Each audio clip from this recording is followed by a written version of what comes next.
ಕೂಡಿ ಬಂದಿರುವಂತಹ ಸಭೆಯ ಎಲ್ಲ ಜನರನ್ನ ಕ್ರಿಸ್ತೇಸುವಿನ ಮಧುರ ನಾಮದಲ್ಲಿ ಪ್ರೀತಿಯಿಂದ ವಂದಿಸಿ ಈ ಆರಾಧನೆಗೆ ತಮ್ಮೆಲ್ಲರನ್ನ ಸ್ವಾಗತಿಸುತ್ತೇವೆ. ನಾವು ಆರಾಧನೆಗೆ ಸಿದ್ಧರಾಗೋಣ.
ಪರಿಶುದ್ಧನು ಪರಿಶುದ್ಧನು ಪರಿಶುದ್ಧರು ದೂತಗಣಗಳ ಮಧ್ಯದಲ್ಲಿ ವಾಸ ಮಾಡುವಂತಹ ನಮ್ಮ ಸ್ವರ್ಗೀಯ ತಂದೆಯಾದ ದೇವರೇ, ನಿನ್ನ ಮಗನು ಪರಕ್ಷಕನಾದಂಥ ಯೇಸು ಸ್ವಾಮಿಯ ಮೂಲಕವಾಗಿ ನಮ್ಮನ್ನು ನಿನ್ನ ಮಕ್ಕಳನ್ನಾಗಿ ಆರಿಸಿಕೊಂಡು ನಿನ್ನನ್ನು ಆರಾಧಿಸುವಂತಹ ಭಾಗ್ಯವನ್ನು ನಮ್ಮೆಲ್ಲರಿಗೂ ಇವತ್ತು ದಯಪಾಲಿಸಿಕೊಟ್ಟಿದ್ದೀರಪ್ಪ. ಅದಕ್ಕಾಗಿ ಸ್ತೋತ್ರ ಸಲ್ಲಿಸ್ತೇವೆ.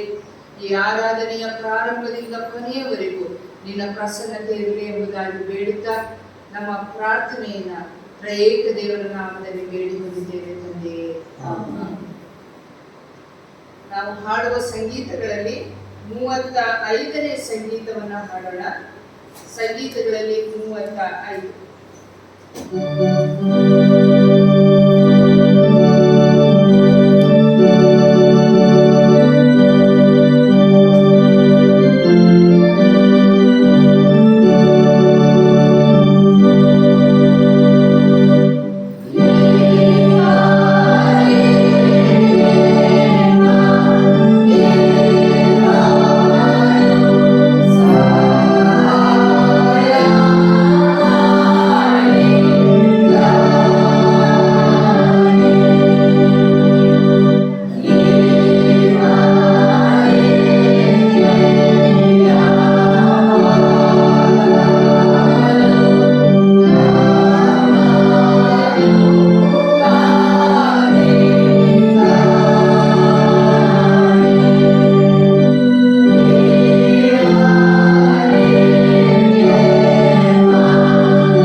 ಆಲಿಸೋಣ. ಆರಾಧನಾ ಕ್ರಮ ಪುಸ್ತಕ 123ನೇ ಪುಟ ಮೊದಲನೇ ಭಾಗವನ್ನ ಅನುಸರಿಸೋಣ. 123ನೇ ಪುಟ ಮೊದಲನೇ ಭಾಗ. ಕೃತಜ್ಞತಾ ಸ್ತುತಿಯೊಡನೆ ಆತನ ಮಂದಿರ ದ್ವಾರಗಳಿಗೂ ಕೀರ್ತನೆಯೊಡನೆ ಆತನ ಅಂಗಳಗಳಿಗೂ ಬನ್ನಿರಿ. ಆತನ ಉಪಕಾರ ಸ್ಮರಿಸಿರಿ, ಆತನ ನಾಮವನ್ನು ಕೊಂಡಾಡಿರಿ. ಕರ್ತನು ಒಳ್ಳೆಯವನು, ಆತನ ಕೃಪೆಯು ಯುಗಾಂತರಕ್ಕೂ ಆತನ ಸಂತತಿಯು ತಲತಲಾಂತರಕ್ಕೂ ಇರುವುದು. ಬನ್ನಿರಿ, ನಮ್ಮ ನಿರ್ಮಾಣಿಕನಾದ ಕರ್ತನಿಗೆ ಸಾಷ್ಟಾಂಗವೆರಗಿ ಆರಾಧಿಸೋಣ. ಆತನು ನಮ್ಮ ದೇವರು, ನಾವು ಆತನ ವಾಸಸ್ಥಳದಲ್ಲಿ ವಾಸಮಾಡುತ್ತೇವೆಂದು ಕರ್ತನ ಪರ್ವತವನ್ನು ಹತ್ತತಕ್ಕವನು ಯಾರು? ಆತನ ಪವಿತ್ರ ಸ್ಥಾನದಲ್ಲಿ ನಿಲ್ಲುವುದಕ್ಕೆ ಎಂಥವನು ಯೋಗ್ಯನು?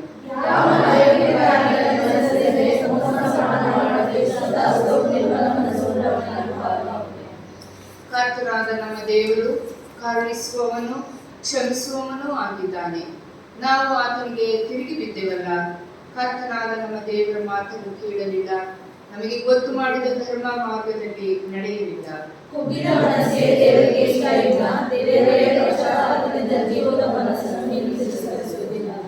ಯೇಸು ಇಂತೆಂದನು, ಎಲೈ ಕಷ್ಟಪಡುವವರೇ, ಹೊರತವರೇ, ನೀವೆಲ್ಲರೂ ನನ್ನ ಬಳಿಗೆ ಬನ್ನಿರಿ, ನಾನು ನಿಮಗೆ ವಿಶ್ರಾಂತಿ ಕೊಡುವೆನು. ನಾನು ನನ್ನ ತಂದೆಯ ಬಳಿಗೆ ಹೋಗಿ ಆತನಿಗೆ, ಅಪ್ಪಾ, ಪರಲೋಕಕ್ಕೆ ವಿರೋಧವಾಗಿ ನಿನ್ನ ವಿರುದ್ಧ ಪಾಪ ಮಾಡಿದ್ದೇನೆ ಎಂದು ಹೇಳಿದೆನು. ಎಲ್ಲರೂ ಒಟ್ಟಾಗಿ ಹೇಳೋಣ. ಕರ್ತನೇ, ನನ್ನ ಶರಣನೇ, ನನ್ನ ಜೋಪಾನನೇ, ನನ್ನ ಪಾಪಗಳು ನನ್ನ ಹೃದಯವನ್ನು ನಿನಗೆ ಸಮರ್ಪಣೆಯಾಗಿವೆ. ಪ್ರಾರ್ಥನೆ ಮಾಡೋಣ. ಪುಟ 125ನೇ ಪುಟ ಕೊನೆಯ ಪುಟ.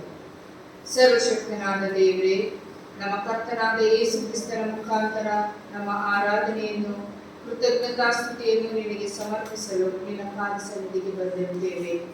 ನಾವು ನಮ್ಮ ಪಾಪಗಳನ್ನು ಯಥಾರ್ಥವಾಗಿ ಅರಿಕೆ ಮಾಡುವಂತೆಯೂ ನಮಗಾಗಿ ಮಾತ್ರವಲ್ಲದೆ ಬೇರೆಯವರಿಗಾಗಿಯೂ ಪ್ರಾರ್ಥಿಸುವಂತೆಯೂ ಸಹಾಯ ಮಾಡು. ನಿನ್ನ ಪವಿತ್ರ ವಾಕ್ಯವನ್ನು ಕೇಳಿ ನಿನ್ನ ಪ್ರೀತಿಯ ಮಹಾತಿಶಯವನ್ನು ಹೆಚ್ಚು ಹೆಚ್ಚಾಗಿ ಗ್ರಹಿಸುವಂತೆಯೂ ನಮ್ಮ ಜೀವಮಾನದಲ್ಲೆಲ್ಲ ನಿನ್ನ ಕೃಪೆಯ ಫಲಗಳನ್ನು ಕೊಡುತ್ತಾ ಬರುವಂತೆಯೂ ಅನುಗ್ರಹಿಸಬೇಕೆಂದು ನಮ್ಮ ಕರ್ತನಾದ ಯೇಸು ಕ್ರಿಸ್ತನ ಮುಖಾಂತರ ನಿನ್ನನ್ನು ಬೇಡಿಕೊಳ್ಳುತ್ತೇವೆ. ನಾವು ಸ್ವಲ್ಪ ಹೊತ್ತು ಮೌನವಾಗಿದ್ದು ನಮ್ಮ ಪಾಪಗಳನ್ನ ಒಪ್ಪಿಕೊಂಡು ದೇವರಿಗೆ ಅರಿಕೆ ಮಾಡೋಣ.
ಕೊನೆಯ ಭಾಗವನ್ನು ನಾವು ಪಾಪದರಿಕೆಗಾಗಿ ಮಾಡೋಣ. ಪ್ರೀತಿ ಸ್ವರೂಪನಾದ ದೇವರೇ, ನನ್ನನ್ನು ಕರುಣಿಸು, ಕರುಣಾನಿಧಿಯೇ, ನನ್ನ ದ್ರೋಹವನ್ನೆಲ್ಲ ಅಳಿಸಿಬಿಡು, ನನ್ನ ಪಾಪವನ್ನು ಸಂಪೂರ್ಣವಾಗಿ ತೊಳೆದುಬಿಡು, ನನ್ನ ದೋಷವನ್ನು ಪರಿಹರಿಸಿ ನನ್ನನ್ನು ಶುದ್ಧಿಗೊಳಿಸು. ನಾನು ದ್ರೋಹಿ ಎಂದು ನಾನೇ ಒಪ್ಪಿಕೊಂಡಿದ್ದೇನೆ, ನನ್ನ ಪಾಪವು ಯಾವಾಗಲೂ ನನ್ನ ಮುಂದೆ ಇದೆ. ನಿನಗೆ ಕೇವಲ ತಪ್ಪು ಮಾಡಿದ್ದೇನೆ, ನಿನ್ನ ದೃಷ್ಟಿಗೆ ಕೆಟ್ಟದಾಗಿರುವುದನ್ನೇ ಮಾಡಿದ್ದೇನೆ.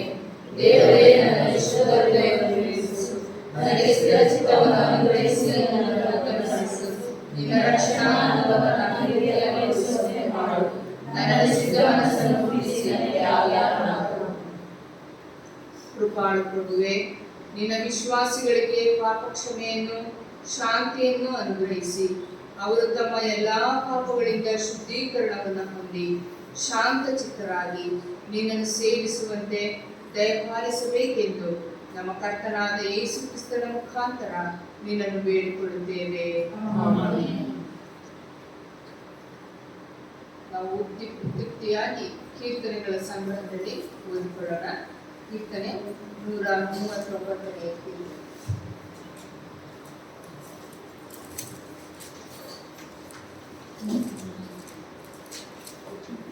ಕೀರ್ತನೆಗಳ ಸಂಗ್ರಹ 139 1ರಿಂದ 18 ವಚನಗಳನ್ನ ಪ್ರಕೃತಿಯಾಗಿ ಓದಿಕೊಳ್ಳೋಣ.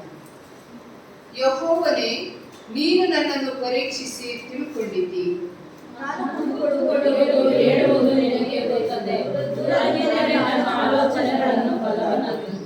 ನಾನು ನಡೆಯುವುದನ್ನು ಮಲಗುವುದನ್ನು ಶೋಧಿಸಿ ಗ್ರಹಿಸಿಕೊಳ್ಳುತ್ತಿ.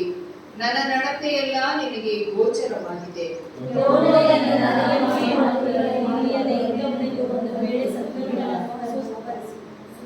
ಸುತ್ತಲೂ ನನ್ನನ್ನು ಆವರಿಸಿ ನಿನ್ನ ಕೈಯನ್ನು ನನ್ನ ಮೇಲೆ ಇಟ್ಟಿದ್ದಿ.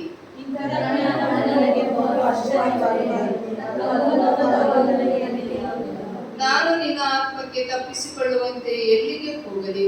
ನಿನ್ನ ಕಣ್ಣಿಗೆ ಮರೆಯಾಗುವಂತೆ ಎಲ್ಲಿಗೆ ಓಡಲಿ?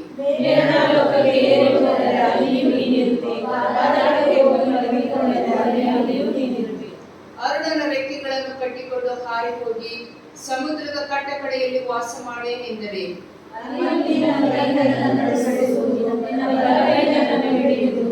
ಕಾರ್ಗತ್ತಲೆಯು ನನ್ನನ್ನು ಕವಿಯುವುದು, ಹಗಲು ಹೋಗಿ ನನ್ನ ಸುತ್ತಲೂ ഇരുಳಾಗುವುದು ಎಂದು ಹೇಳಿಕೊಂಡರೇನು?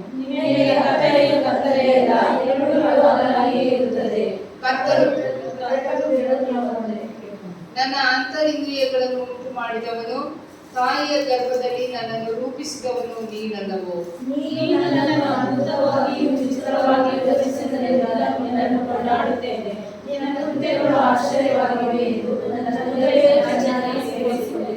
ನಾನು ಗುಪ್ತ ಸ್ಥಳದಲ್ಲಿ ಏರ್ಪಡುತ್ತಾ ಭೂಗರ್ಭದಲ್ಲಿ ರಚಿಸಲ್ಪಡುತ್ತಾ ಇದ್ದಾಗ ನನ್ನ ಅಸ್ಥಿಪಂಜರವು ನಿನಗೆ ಮರೆಯಾಗಿದ್ದಿಲ್ಲ.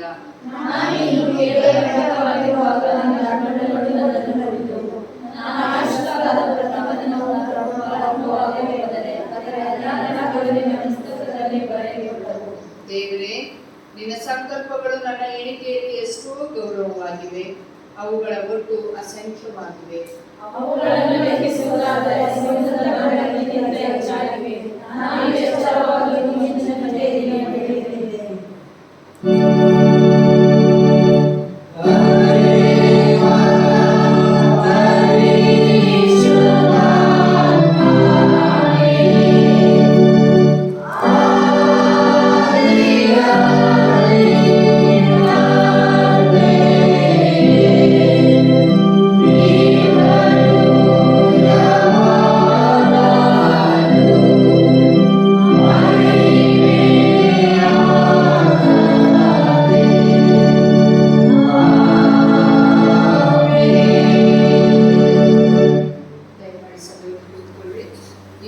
ಈಗ ದೇವರ ವಾಕ್ಯದಿಂದ ಪಾರಾಯಣವಾಗುವುದು.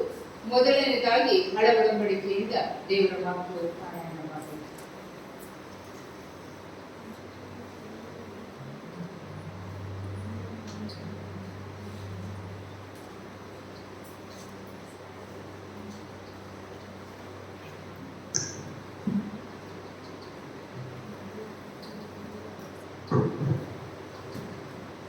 ಈ ದಿನಕ್ಕೆ ನೇಮಕವಾದ ಮೊದಲನೇ ಪಾರಾಯಣ ಅರಣ್ಯಕಾಂಡ 27ನೇ ಅಧ್ಯಾಯ 1ರಿಂದ 11ನೇ ವಚನಗಳವರೆಗೆ. ಈ ದಿನಕ್ಕೆ ನೇಮಕವಾದ ವೇದ ಪಾರಾಯಣ ಅರಣ್ಯಕಾಂಡ 27ನೇ ಅಧ್ಯಾಯದಿಂದ 1ನೇ ವಚನದಿಂದ 11ನೇ ವಚನದವರೆಗೆ. ಗಂಡು ಮಕ್ಕಳಿಲ್ಲದವರ ಸ್ವಾಸ್ಥ್ಯದ ವಿಷಯದಲ್ಲಿ ನಡೆಯತಕ್ಕ ಕ್ರಮ. ಯೋಸೇಫನ ಕುಮಾರ ಮನಸ್ಸೆಯ ಉತ್ಸದವರೊಳಗೆ ಮನಸ್ಸೆಗೆ ಹುಟ್ಟಿದ ಮಾಕೀರನ ಮರಿಮಗನು ಗಿಲಾಯದ ಮೊಮ್ಮಗನು ಏರೆಪನ ಮಗನೂ ಆದ ಚೆಲಪನಾದ ಹೆಣ್ಣು ಮಕ್ಕಳಾದ ಮಹಾನೋವ, ಓಗ, ಮಿಲ್ಕ, ತೀರ್ಚ ಎಂಬುವರು ಒಂದು ವಿಜ್ಞಾಪನೆಯನ್ನು ಮಾಡಿಕೊಳ್ಳುವುದಕ್ಕೆ ಬಂದರು. ಅವರು ದೇವದರ್ಶನದ ಗುಡಾರದ ಬಾಗಿಲಿನ ಬಳಿಯಲ್ಲಿ ಮೋಸೆ, ಮಹಾಯಾಜಕನಾದ ಎಲ್ಚಾರ್, ಕುಲಪತಿಗಳು, ಸರ್ವಮೋಹದವರು ಇವರೆಲ್ಲರೂ ಮುಂದೆ ನಿಂತು ಅವರಿಗೆ, ನಮ್ಮ ತಂದೆ ಅರಣ್ಯದಲ್ಲಿ ಸತ್ತು ಹೋದನು. ಅವನು ಕೋರಹನ ಜೊತೆಯಲ್ಲಿ ಯೆಹೋವನಿಗೆ ವಿರೋಧವಾಗಿ ತಿರುಗಿ ಬಿದ್ದವರೊಳಗೆ ಸೇರಿದವನಲ್ಲ. ಅವನು ಸತ್ತದ್ದು ಸ್ವಂತ ಕರ್ಮಫಲವೇ. ಅವನಿಗೆ ಗಂಡು ಮಕ್ಕಳಿರಲಿಲ್ಲ.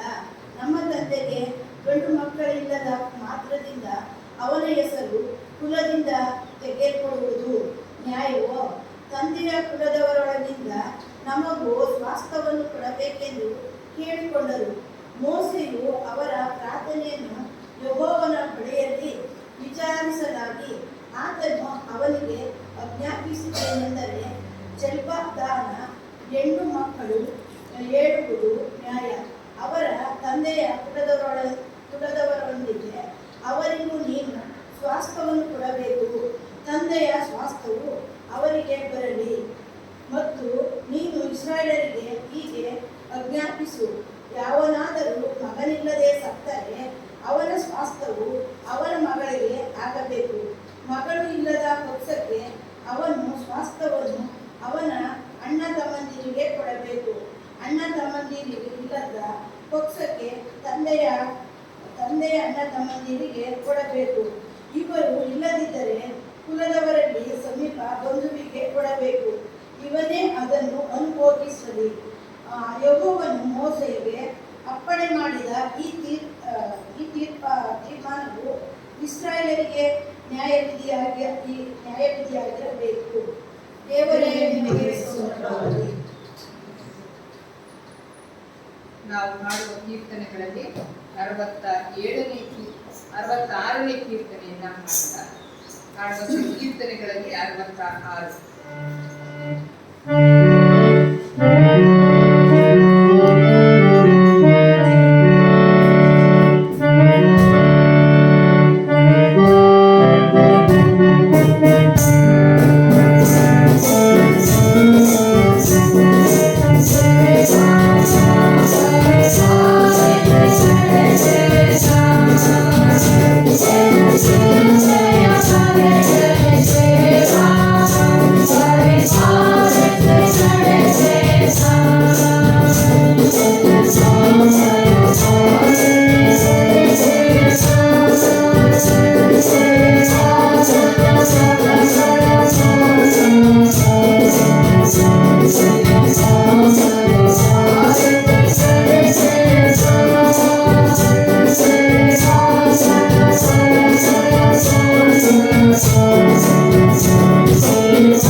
Sa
ಈಗ ಎರಡನೇ ವೇದ ಪಾರಾಯಣವು ಪತ್ರಿಕಾ ಭಾಗದಿಂದ ಓದಬಹುದು.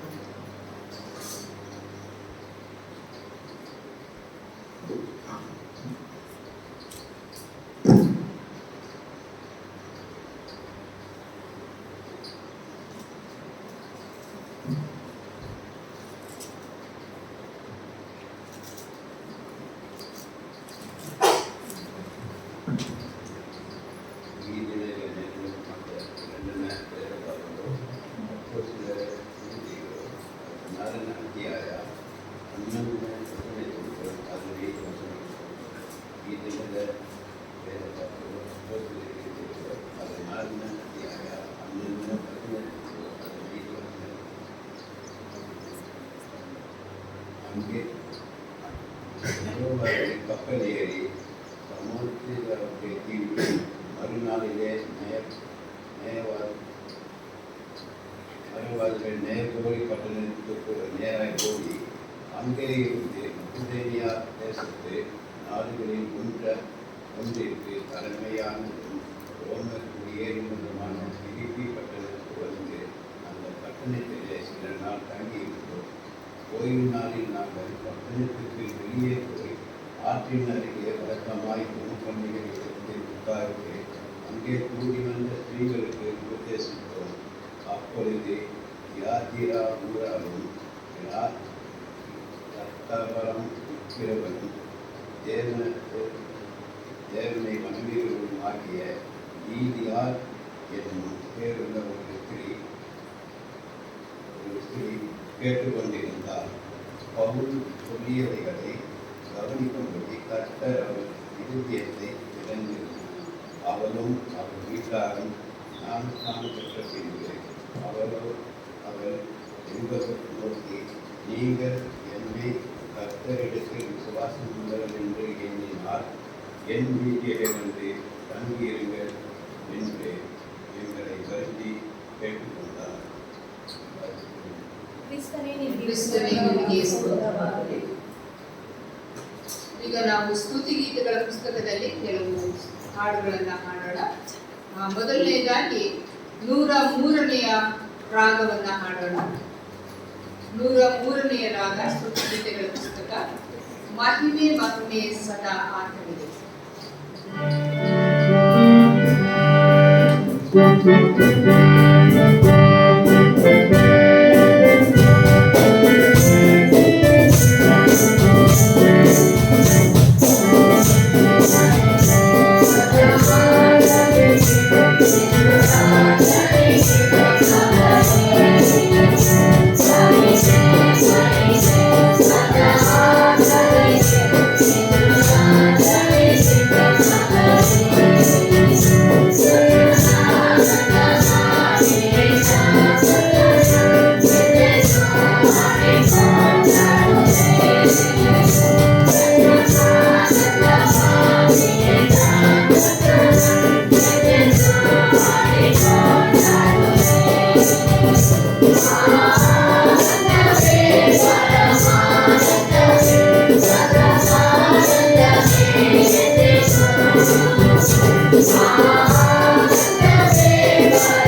126 126ನೇ ರಾಗವನ್ನ ಹಾಡ. ಶ್ರೀ ಯೇಸು ನಾಮ ಶ್ರೀ ನಾಮ ಪಾಪಿಗೆ ಪಾದ.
ನಮ್ಮ ಕಣ್ಣುಗಳನ್ನು ಮುಚ್ಚಿ ನಾವು ಪ್ರಾರ್ಥನೆಗೆ ಸ್ವಲ್ಪ ಸಮಯ.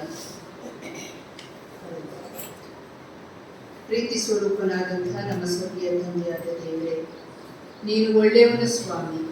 ಒಳ್ಳೆಯದನ್ನೇ ಮಾಡುವ ದೇವರು ನೀನಾಗಿರುವುದಕ್ಕಾಗಿ ನಿನಗೆ ಕೃತಜ್ಞತೆಗಳನ್ನು ಸಲ್ಲಿಸ್ತೇವೆ. ಹೌದು, ನೀನು ಮಹಾಮಹಿಮನು, ಸರ್ವಶಕ್ತನು, ಸೃಷ್ಟಿಕರ್ತನು, ನಮ್ಮ ತಂದೆಯು, ನಮ್ಮ ದೇವರು ನೀನಾಗಿರುವುದಕ್ಕಾಗಿ ನಿನಗೆ ಕೃತಜ್ಞತೆಗಳನ್ನು ಸಲ್ಲಿಸ್ತೇವೆ. ನನ್ನನ್ನು ಆರಾಧಿಸುವವರು ಇಂಥವರೇ ಆಗಿರಬೇಕೆಂಬುದಾಗಿ ಜಗದುತ್ಪತ್ತಿಗೆ ಮೊದಲೇ ನಮ್ಮನ್ನು ನೀನು ಆರಿಸಿಕೊಂಡಿದ್ದೀಯಲ್ಲಪ್ಪ ಸ್ವಾಮಿ. ನಿನಗೆ ಕೋಟಿ ಕೋಟಿ ಸ್ತೋತ್ರ ಸ್ವಾಮಿ. ಕಳೆದ ದಿನಗಳೆಲ್ಲ ನೀನು ನಮ್ಮ ಜೊತೆಯಲ್ಲಿದ್ದೆ, ನಮ್ಮನ್ನು ಪರಿಪಾಲಿಸಿದೆ ಸ್ವಾಮಿ, ನಮ್ಮನ್ನು ರಕ್ಷಿಸಿದೆ. ನಮ್ಮನ್ನ ಎಲ್ಲಾ ಅಪಾಯಗಳಿಂದ ನೀನು ನಮ್ಮನ್ನ ತಪ್ಪಿಸಿ ಕಾಪಾಡಿ ಸ್ವಾಮಿ, ನಮ್ಮನ್ನ ಇನ್ನೂ ಜೀವಿತರ ಸಂಖ್ಯೆಯಲ್ಲಿ ಅಳಿಸದೆ ಉಳಿಸಿರುವುದಕ್ಕಾಗಿ ನಿನಗೆ ಕೃತಜ್ಞತೆಗಳನ್ನು ಸಲ್ಲಿಸ್ತೇವೆ. ನಾವು ಎಷ್ಟರವರು ಸ್ವಾಮಿ, ನಮ್ಮ ಮನೆ ಎಷ್ಟರದು, ಆದಾಗ್ಯೂ ನೀನು ನಮ್ಮನ್ನ ಪ್ರೀತಿ ಮಾಡಿದೆಯಲ್ಲಪ್ಪ. ನಿನ್ನ ಪ್ರೀತಿಗಾಗಿ, ನಿನ್ನ ಉಪಕಾರಗಳಿಗಾಗಿ, ನಿನ್ನ ಸಹಾಯಕ್ಕಾಗಿ, ನಿನ್ನ ನಡೆಸುವಿಕೆಗಾಗಿ ದೇವರೇ ನಿನಗೆ ಕೋಟಿ ಕೋಟಿ ಸ್ತೋತ್ರವನ್ನು ಸಲ್ಲಿಸ್ತೇವೆ. ಈಗಲೂ ಸ್ವಾಮಿ, ಈ ಪರಿಶುದ್ಧ ದಿನದಂದು ನಿನ್ನ ಪರಿಶುದ್ಧ ಸನ್ನಿಧಾನಕ್ಕೆ ನಮ್ಮೆಲ್ಲರನ್ನ ನೀನು ಕರ್ಕೊಂಡು ಬಂದಿದ್ದಿ. ನಿನ್ನನ್ನು ಆರಾಧಿಸುವಿ, ಕೊಂಡಾಡುವಂತಹ ಭಾಗ್ಯವನ್ನ ಕೊಟ್ಟಿದ್ದಿ ಸ್ವಾಮಿ. ಇದು ನಿನ್ನ ಕೃಪೆಯ ಹೊರತು ಸ್ವಾಮಿ ನಮ್ಮ ಒಳ್ಳೆತನದಿಂದಲ್ಲ ಸ್ವಾಮಿ, ನಮ್ಮ ಒಳ್ಳೆ ಕಾರ್ಯಗಳಿಂದಲೂ ಅಲ್ಲ ಸ್ವಾಮಿ. ದೇವರೇ, ನಿನ್ನ ಕೃಪೆಗಾಗಿ ನಿನಗೆ ಕೃತಜ್ಞತೆಗಳನ್ನು ಸಲ್ಲಿಸ್ತೇವೆ. ಈಗಲೂ ಸ್ವಾಮಿ, ಇಲ್ಲಿ ತಲೆಬಾಗಿರುವಂತ ಪ್ರತಿಯೊಂದೊಂದು ಆತ್ಮಗಳನ್ನು ನಿನ್ನ ಕೈಗಳಿಗೆ ಒಪ್ಪಿಸ್ತೇವಪ್ಪ. ಪ್ರತಿಯೊಂದೊಂದು ಆತ್ಮಗಳನ್ನು ನೀನು ಆಶೀರ್ವದಿಸು, ಬಲಪಡಿಸು. ಅವರ ವೈಯಕ್ತಿಕ ಜೀವನ, ಅವರ ಕೌಟುಂಬಿಕ ಬದುಕು ಸ್ವಾಮಿ, ಅವರ ಉದ್ಯೋಗ, ಅವರ ಪ್ರಯಾಣಗಳು, ಎಲ್ಲ ಸಂದರ್ಭಗಳಲ್ಲೂ ನೀನು ಅವರ ಜೊತೆಯಾಗಿದ್ದುಕೊಂಡು ಅವರನ್ನು ಕಾಪಾಡುವುದಾಗಿ ಬೇಡುತ್ತೇವೆ. ಕುರಿಕೆರೆ ಸಭೆಗಾಗಿ ನಿನ್ನ ಮುಂದೆ ಪ್ರಾರ್ಥಿಸ್ತೇವೆ ಸ್ವಾಮಿ. ಈ ಒಂದು ಅನ್ಯರ ಮಧ್ಯದಲ್ಲಿ ಈ ಸಭೆ ಒಂದು ಬೆಳಕಾಗಿ ಸ್ವಾಮಿ, ಸುತ್ತಮುತ್ತಲಿನ ಜನರಿಗೆ ಕ್ರಿಸ್ತನ ಬೆಳಕನ್ನ ಚೆಲ್ಲುವ ರೀತಿಯಲ್ಲಿ, ಕ್ರಿಸ್ತನ ಪ್ರೀತಿಯನ್ನ ಹಂಚುವ ರೀತಿಯಲ್ಲಿ ಈ ಸಭೆಯನ್ನು ನೀನು ಪರಿಪಾಲಿಸಿ ನಡೆಸಿಕೊಂಡು ಬಂದಿದ್ದೀಯ. ಅದಕ್ಕಾಗಿ ನಿನಗೆ ಕೃತಜ್ಞತೆಗಳನ್ನ ಸಲ್ಲಿಸ್ತೇವೆ. ದೇವರೇ, ಇವರನ್ನ ನೀನು ಹೆಚ್ಚಾಗಿ ಆಶೀರ್ವಸಪ್ಪ. ಈ ಸಭೆಯ ಮೇಲೆ ನಿನ್ನ ಹೆಚ್ಚಿನ ಆಶೀರ್ವಾದವಿರಲಿ ಸ್ವಾಮಿ. ದೇವರೇ, ಇವರನ್ನ ನಿನ್ನ ವಾಕ್ಯದ ಬಲದಿಂದಲೂ ಸ್ವಾಮಿ, ಜ್ಞಾನದಿಂದಲೂ ನೀನು ಇವರನ್ನ ತುಂಬಿಸಿ ನಿನ್ನ ಮಹಿಮೆಗಾಗಿ ಇವರನ್ನ ನಡೆಸು ಸ್ವಾಮಿ. ನಿನಗೆ ಸಾಕ್ಷಿಯುಳ್ಳ ಮಕ್ಕಳಾಗಿ ಜೀವಿಸುವುದಕ್ಕೆ ಇವರನ್ನ ಬಲಪಡಿಸು ಎಂಬುದಾಗಿ ಬೇಡಿಕೊಳ್ಳುತ್ತೇವೆ ತಂದೆಯೇ. ಇಲ್ಲಿಯ ಸಭಾಪಾಲಕರಿಗಾಗಿ ಪ್ರಾರ್ಥಿಸ್ತೇವೆ ಸ್ವಾಮಿ. ಅಮ್ಮನವರನ್ನ ನಿನ್ನ ಕೈಗಳಿಗೆ ಒಪ್ಪಿಸ್ತೇವಪ್ಪ. ಅವರು ಇಲ್ಲಿ ಇದ್ದುಕೊಂಡು ಸೇವೆ ಮಾಡುವಾಗ ಅವರನ್ನ ನಿನ್ನ ಆತ್ಮನ ಜ್ಞಾನದಿಂದಲೂ ಬಲದಿಂದಲೂ ತುಂಬಿಸಿ ಸ್ವಾಮಿ, ಈ ಒಂದು ಸಭೆಯನ್ನ ಕುರುಬನಾಗಿ ಈ ಕುರಿಗಳನ್ನ ಕಾಯುವುದಕ್ಕೆ ನೀನು ನೇಮಿಸಿದೆಯಲ್ಲಪ್ಪ. ಈ ಜವಾಬ್ದಾರಿಯನ್ನು ಅವರು ಸರಿಯಾದ ರೀತಿಯಲ್ಲಿ ನಿರ್ವಹಿಸುತ್ತಿರುವಾಗ ಅವರಿಗೆ ಬೇಕಾದಂತ ಹೆಚ್ಚಿನ ಬಲಶಕ್ತಿಯನ್ನ, ಆರೋಗ್ಯವನ್ನು ನೀನು ಹೆಚ್ಚಾಗಿ ದಯಪಾಲಿಸಿಕೊಳ್ಳುವುದಾಗಿ ಬೇಡುತ್ತೇವೆ. ಹಾಗೆ ಸ್ವಾಮಿ, ಈ ಒಂದು ಸಭೆಯಲ್ಲಿರುವಂತಹ ಚಿಕ್ಕ ಮಕ್ಕಳನ್ನ ನಿನ್ನ ಮುಂದೆ ನೆನಪು ಮಾಡ್ತೇವೆ ಸ್ವಾಮಿ. ಚಿಕ್ಕ ಮಕ್ಕಳಿಗೆ ಬೇಕಾದಂತಹ ಹೆಚ್ಚಿನ ಜ್ಞಾನವನ್ನ, ಆರೋಗ್ಯವನ್ನ, ಆಯಸ್ಸನ್ನ, ಭವಿಷ್ಯವನ್ನ ನೀನು ಅವರಿಗೆ ದಯಪಾಲಿಸಿಕೊಡು ಸ್ವಾಮಿ. ಯವನಸ್ಥ ಮಕ್ಕಳಿದ್ದಾರೆ ಸ್ವಾಮಿ, ಅವರಿಗಾಗಿ ಪ್ರಾರ್ಥಿಸ್ತೇವೆ. ಒಂದು ವೇಳೆ ಅವರು ವಿದ್ಯಾಭ್ಯಾಸ ಮಾಡ್ತಾ ಇರ್ಬೋದು, ಅಥವಾ ವಿದ್ಯಾಭ್ಯಾಸವನ್ನು ಮುಗಿಸಿ ಉದ್ಯೋಗಕ್ಕಾಗಿ ಹುಡುಕುತ್ತಾ ಇರ್ಬೋದು, ಅಥವಾ ತಮ್ಮ ಕೌಟುಂಬಿಕ ಬದುಕಿಗಾಗಿ ವರಾನ್ವೇಷಣೆ ಅಥವಾ ವಧು ಅನ್ವೇಷಣೆ ನಡೆಸ್ತಾ ಇರ್ಬೋದು ಸ್ವಾಮಿ. ಆ ಯವನಸ್ಥ ಎಲ್ಲ ಮಕ್ಕಳನ್ನ ನಿನ್ನ ಕೈಗಳಿಗೆ ಒಪ್ಪಿಸ್ತೇವಪ್ಪ. ಅವರನ್ನು ನೀನು ಹೆಚ್ಚಾಗಿ ಆಶೀರ್ವದಿಸು, ಅವರ ಕನಸುಗಳನ್ನು ನೀನು ಈಡೇರಿಸು ಸ್ವಾಮಿ. ಯೌವನ ಪ್ರಾಯದಲ್ಲಿ ಸೃಷ್ಟಿಕರ್ತನನ್ನು ಸ್ಮರಿಸುತ್ತಾ ನಿನಗೆ ಮೆಚ್ಚುಗೆಯುಳ್ಳ ಮಕ್ಕಳಾಗಿ ಜೀವಿಸಲಿಕ್ಕೆ ಅವರನ್ನು ನೀನು ಬಲಪಡಿಸು ಎಂಬುದಾಗಿ ಬೇಡುತ್ತೇವೆ. ಈ ಒಂದು ಸಭೆಯಲ್ಲಿರುವಂತಹ ಎಲ್ಲ ವೃದ್ಧರಿಗಾಗಿ ಪ್ರಾರ್ಥಿಸ್ತೇವೆ ಸ್ವಾಮಿ. ವೃದ್ಧಾಪ್ಯದಲ್ಲಿಯೂ ನಾನೇ ನಿಮಗೆ ಆಧಾರ ಎಂಬುದಾಗಿ ಹೇಳಿದೆಯಲ್ಲ ಸ್ವಾಮಿ. ಅವರನ್ನು ನೀನು ಆಶೀರ್ವದಿಸು. ಅವರ ಕುಟುಂಬದಲ್ಲಿ ಅವರಿಗೆ ಪ್ರೀತಿ, ಗೌರವಗಳು, ಆರೈಕೆಗಳು, ರಕ್ಷಣೆಗಳು ಕುಟುಂಬದಿಂದಲೇ ದೊರಕಲಿಕ್ಕಾಗುವಾಗ ನೀನು ಅವರನ್ನು ನಡೆಸು ಎಂಬುದಾಗಿ ಪ್ರಾರ್ಥಿಸ್ತೇವೆ. ಈ ಸಭೆಯ ಸಭಾಪಾಲನ ಸಮಿತಿಯವರನ್ನ ನಿನ್ನ ಮುಂದೆ ನೆನಪು ಮಾಡ್ತೇವೆ ಸ್ವಾಮಿ. ಅವರ ಕುಟುಂಬವನ್ನ ನಿನ್ನ ಮುಂದೆ ನೆನಪು ಮಾಡ್ತೇವೆ. ಈ ಸಭೆಯಲ್ಲಿ ಅವರು ಮಾಡುತ್ತಿರುವಂತಹ ಸೇವೆಗಾಗಿ ಸ್ತೋತ್ರ. ಇನ್ನೂ ಹೆಚ್ಚಾಗಿ ಅವರನ್ನು ನಿನ್ನ ಆತ್ಮನಿಂದ ತುಂಬಿಸು ಎಂಬುದಾಗಿ ಬೇಡಿಕೊಳ್ಳುತ್ತೇವೆ. ಯಾರ್ಯಾರು ಕಾಯಿಲೆ, ಕಷ್ಟ, ಬಾಧೆ, ಬಡತನ, ಇಕ್ಕಟ್ಟು, ನೋವು, ತೊಂದರೆಯಲ್ಲಿದ್ದಾರೆ ಸ್ವಾಮಿ, ಅವರೆಲ್ಲರನ್ನ ನೀನು ಆಶೀರ್ವದಿಸು, ಅವರೆಲ್ಲರನ್ನ ನೀನು ಮುಟ್ಟು ಸ್ವಾಮಿ. ಈಗಲೂ ಒಡೆಯ, ನಿನ್ನ ಸನ್ನಿಧಾನದಲ್ಲಿ ಕುಳಿತುಕೊಂಡು ದಾವೀದನ ಕುಮಾರನೇ ನಮ್ಮನ್ನು ಕರುಣಿಸು ಎಂಬುದಾಗಿ ಕೂಗಿಕೊಂಡು ನಿನ್ನನ್ನು ಪ್ರಾರ್ಥನೆ ಮಾಡುತ್ತಿರುವುದಾದರೆ ದೇವ, ಅವರ ಪ್ರಾರ್ಥನೆಯನ್ನು ಕೇಳಪ್ಪ. ಅವರ ಪ್ರಾರ್ಥನೆಗೆ ನೀನು ಸದುತ್ತರವನ್ನು ದಯಪಾಲಿಸು ಸ್ವಾಮಿ. ನಿನ್ನನ್ನೇ ನಂಬಿಕೊಂಡು ಬದುಕುವಾಗ ಸ್ವಾಮಿ, ನೀನೇ ಅವರಿಗೆ ಆಶ್ರಯ ದುರ್ಗವಾಗಿದ್ದುಕೊಂಡು, ಅವರಿಗೆ ಕೋಟೆಯು ಬಂಡೆಯು ಸ್ವಾಮಿ ನೀನಾಗಿದ್ದುಕೊಂಡು ಅವರನ್ನು ಸಂರಕ್ಷಿಸಿ ಕಾಪಾಡಿ ನಡೆಸು ಎಂಬುದಾಗಿ ನಿನ್ನ ಮುಂದೆ ಅಡ್ಡ ಬಿದ್ದು ಅಂಗಲಾಚಿ ಬೇಡಿಕೊಳ್ಳುತ್ತೇವೆ ಸ್ವಾಮಿ. ನಮ್ಮನ್ನು ನಿನ್ನ ಕೈಗಳಿಗೆ ಒಪ್ಪಿಸ್ತೇವಪ್ಪ. ನಮ್ಮೆಲ್ಲರನ್ನ ಆಶೀರ್ವದಿಸು. ತಲೆಬಾಗಿರುವಂತಹ ಪ್ರತಿಯೊಂದೊಂದು ಭಕ್ತರನ್ನ ನೀನು ಹೆಚ್ಚಾಗಿ ಆಶೀರ್ವದಿಸಿ ನಮ್ಮ ಪ್ರಾರ್ಥನೆಯನ್ನ ಪ್ರಭು ಯೇಸು ಸ್ವಾಮಿಯವರ ಮುದ್ದಾದ ನಾಮದಲ್ಲಿ ಬೇಡಿಕೊಂಡಿದ್ದೇವೆ ನಮ್ಮ ದಿವ್ಯ ರಕ್ಷಕನೇ.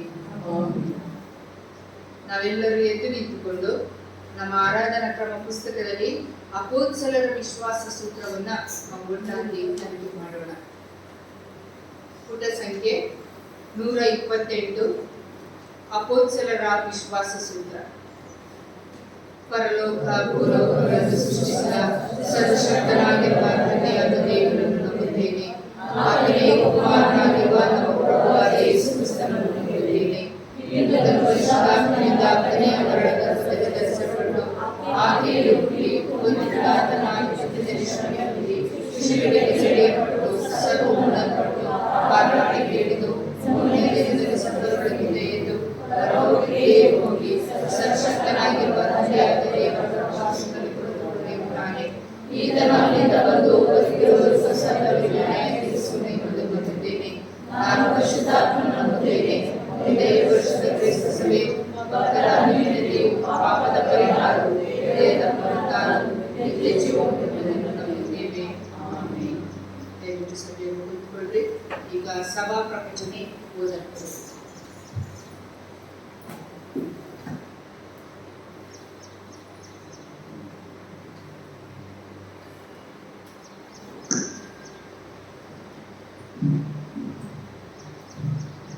ಸಭಾ ಪ್ರಕಟಣೆಗಳು.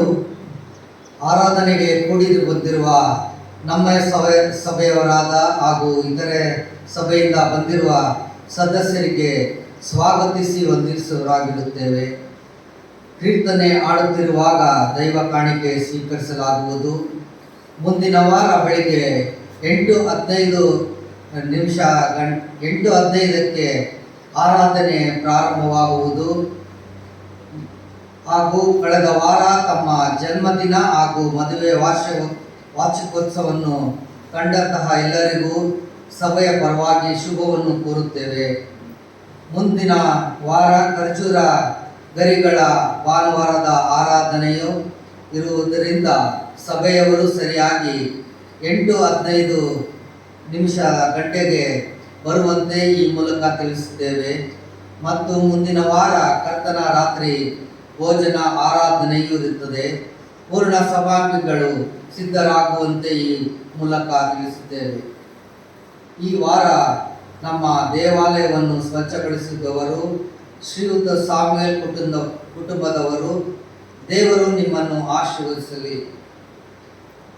ಈ ದಿನ ಪ್ರಜ್ವಲ್ ಅವರ ಕುಟುಂಬದವರು ಬೆಳಗಿನ ಉಪಹಾರ ವ್ಯವಸ್ಥೆಯನ್ನು ಮಾಡಿರುತ್ತಾರೆ.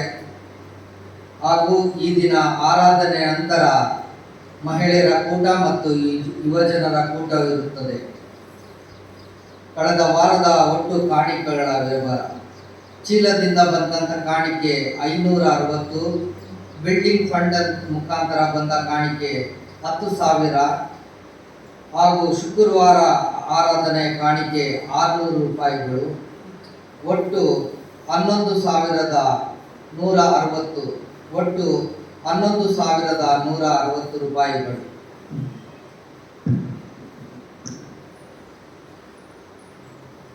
ನಾವು ನಮ್ಮ ಕಾಣಿಕೆಯನ್ನು ಕೊಡಿಸುವುದಕ್ಕಾಗಿ 27ನೇ ಕೀರ್ತನೆಯಿಂದ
ಅಜ್ಜಿ ಕಾಂತಮ್ಮರವರು ತನ್ನ ಮೊಮ್ಮಗಳಾದಂಥ ಸುಷ್ಮಾರವರ ಹೆಸರಿನಲ್ಲಿ ಕಾಣಿಕೆಯನ್ನು ಕೊಟ್ಟಿರ್ತಾರೆ ಮತ್ತು ಲಿಖಿತರವರು ದಶಮಾಂಶದ ಕಾಣಿಕೆಯನ್ನು ಕೊಟ್ಟಿರ್ತಾರೆ.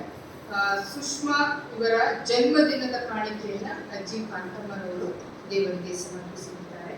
ಈಗ ಭಕ್ತರೆಲ್ಲರೂ ಸಮರ್ಪಿಸಿರುವ ಕಾಣಿಕೆಯನ್ನು ದೇವರಿಗೆ ಸಮರ್ಪಿಸುವ ಹಾಗೆ ನಾವು ಪ್ರಾರ್ಥನೆಯನ್ನು ಮಾಡೋಣ.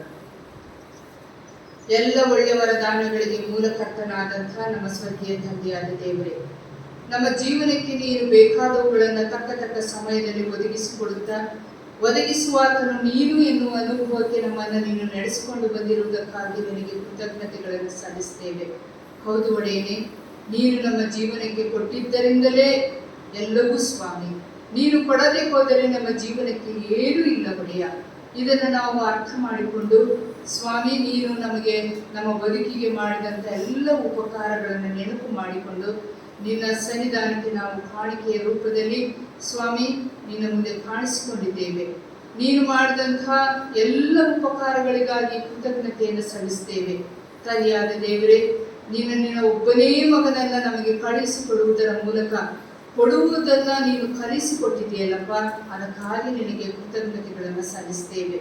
ದೇವರೇ, ಈಗಲೂ ಸ್ವಾಮಿ ಭಕ್ತರು ಕೊಟ್ಟಿರುವಂತಹ ಈ ಕಾಣಿಕೆಯನ್ನು ನಿನ್ನ ಕೈಗಳಿಗೆ ಒಪ್ಪಿಸ್ತೇವಪ್ಪ. ಇದನ್ನು ನೀನು ಸ್ವೀಕರಿಸು ಸ್ವಾಮಿ, ಇದನ್ನು ಆಶೀರ್ವದಿಸು, ನಿನ್ನ ಸೇವೆಯಲ್ಲಿ ಇದನ್ನು ಉಪಯೋಗಿಸಿಕೊ ಎಂಬುದಾಗಿ ಬೇಡಿಕೊಳ್ಳುತ್ತೇವೆ. ಹಾಗೆ ತಮ್ಮ ಜನ್ಮದಿನವನ್ನು ನೆನಪು ಮಾಡಿಕೊಂಡು ಕೊಟ್ಟಿರುವಂತಹ ಸುಷ್ಮಾರವರನ್ನ ನಿನ್ನ ಮುಂದೆ ನೆನಪು ಮಾಡ್ತೇವೆ. ಲಿಖಿತರವರನ್ನ ನೀನು ಮುಂದೆ ನೆನಪು ಮಾಡ್ತೇವೆ. ದಶಮಾಂಶದ ಕಾಣಿಕೆಯನ್ನು ಕೊಟ್ಟಿದ್ದಾರೆ. ಹಾಗೆಯೇ ಸೇವೆಯ ವಿವಿಧ ಉದ್ದೇಶಗಳನ್ನ ನೆನಪಿನಲ್ಲಿ ಇಟ್ಟುಕೊಂಡು ಕಾಣಿಕೆಗಳನ್ನು ಕೊಟ್ಟಿದ್ದಾರೆ ಸ್ವಾಮಿ. ಇವರೆಲ್ಲರನ್ನ ನಿನ್ನ ಕೈಗಳಿಗೆ ಒಪ್ಪಿಸ್ತೇವಪ್ಪ. ದೇವರೇ, ಕಳೆದ ವಾರದಲ್ಲಿ ತಮ್ಮ ಜನ್ಮದಿನವನ್ನು ಕಂಡಂತಹ ಭಕ್ತರನ್ನ ನಿನ್ನ ಮುಂದೆ ನೆನಪು ಮಾಡ್ತೇವೆ ಸ್ವಾಮಿ. ಅವರನ್ನ ನೀನು ಆಶೀರ್ವದಿಸಿದ್ದಿ. ಬದುಕಿನಲ್ಲಿ ಸ್ವಾಮಿ ಮತ್ತೊಂದು ಹೊಸ ದಿನವನ್ನ, ಹೊಸ ವರ್ಷವನ್ನ ಕಾಣುವ ಹಾಗೆ ನೀನು ಅವರನ್ನು ನಡೆಸಿಕೊಂಡು ಬಂದಿದ್ದಿ. ಅದಕ್ಕಾಗಿ ಸ್ತೋತ್ರ ಸಲ್ಲಿಸ್ತೇವೆ. ಹಿಂದಿನ ವರ್ಷದುದ್ದಕ್ಕೂ ಅವರ ಜೊತೆಯಲ್ಲಿ ನೀನಿದ್ದುಕೊಂಡು ಅವರನ್ನ ಪರಿಪಾಲಿಸಿದ ರೀತಿಯಲ್ಲಿ ಮುಂದಿನ ವರ್ಷವೂ ಅವರ ಜೊತೆಯಲ್ಲಿರಪ್ಪ. ಶುಭವೂ ಕೃಪೆಯೂ ಅವರನ್ನ ಹಿಂಬಾಲಿಸುವಂತೆ ನೀನು ಅವರನ್ನು ಆಶೀರ್ವದಿಸು ಎಂಬುದಾಗಿ ಬೇಡಿಕೊಳ್ಳುತ್ತೇವೆ. ಹೌದು ಒಡೆಯ, ಭಕ್ತರೆಲ್ಲರೂ ಸಮರ್ಪಿಸಿರುವಂತಹ ಕಾಣಿಕೆಯನ್ನ ನಿನ್ನ ಕೈಗಳಿಗೆ ಒಪ್ಪಿಸ್ತೇವೆ.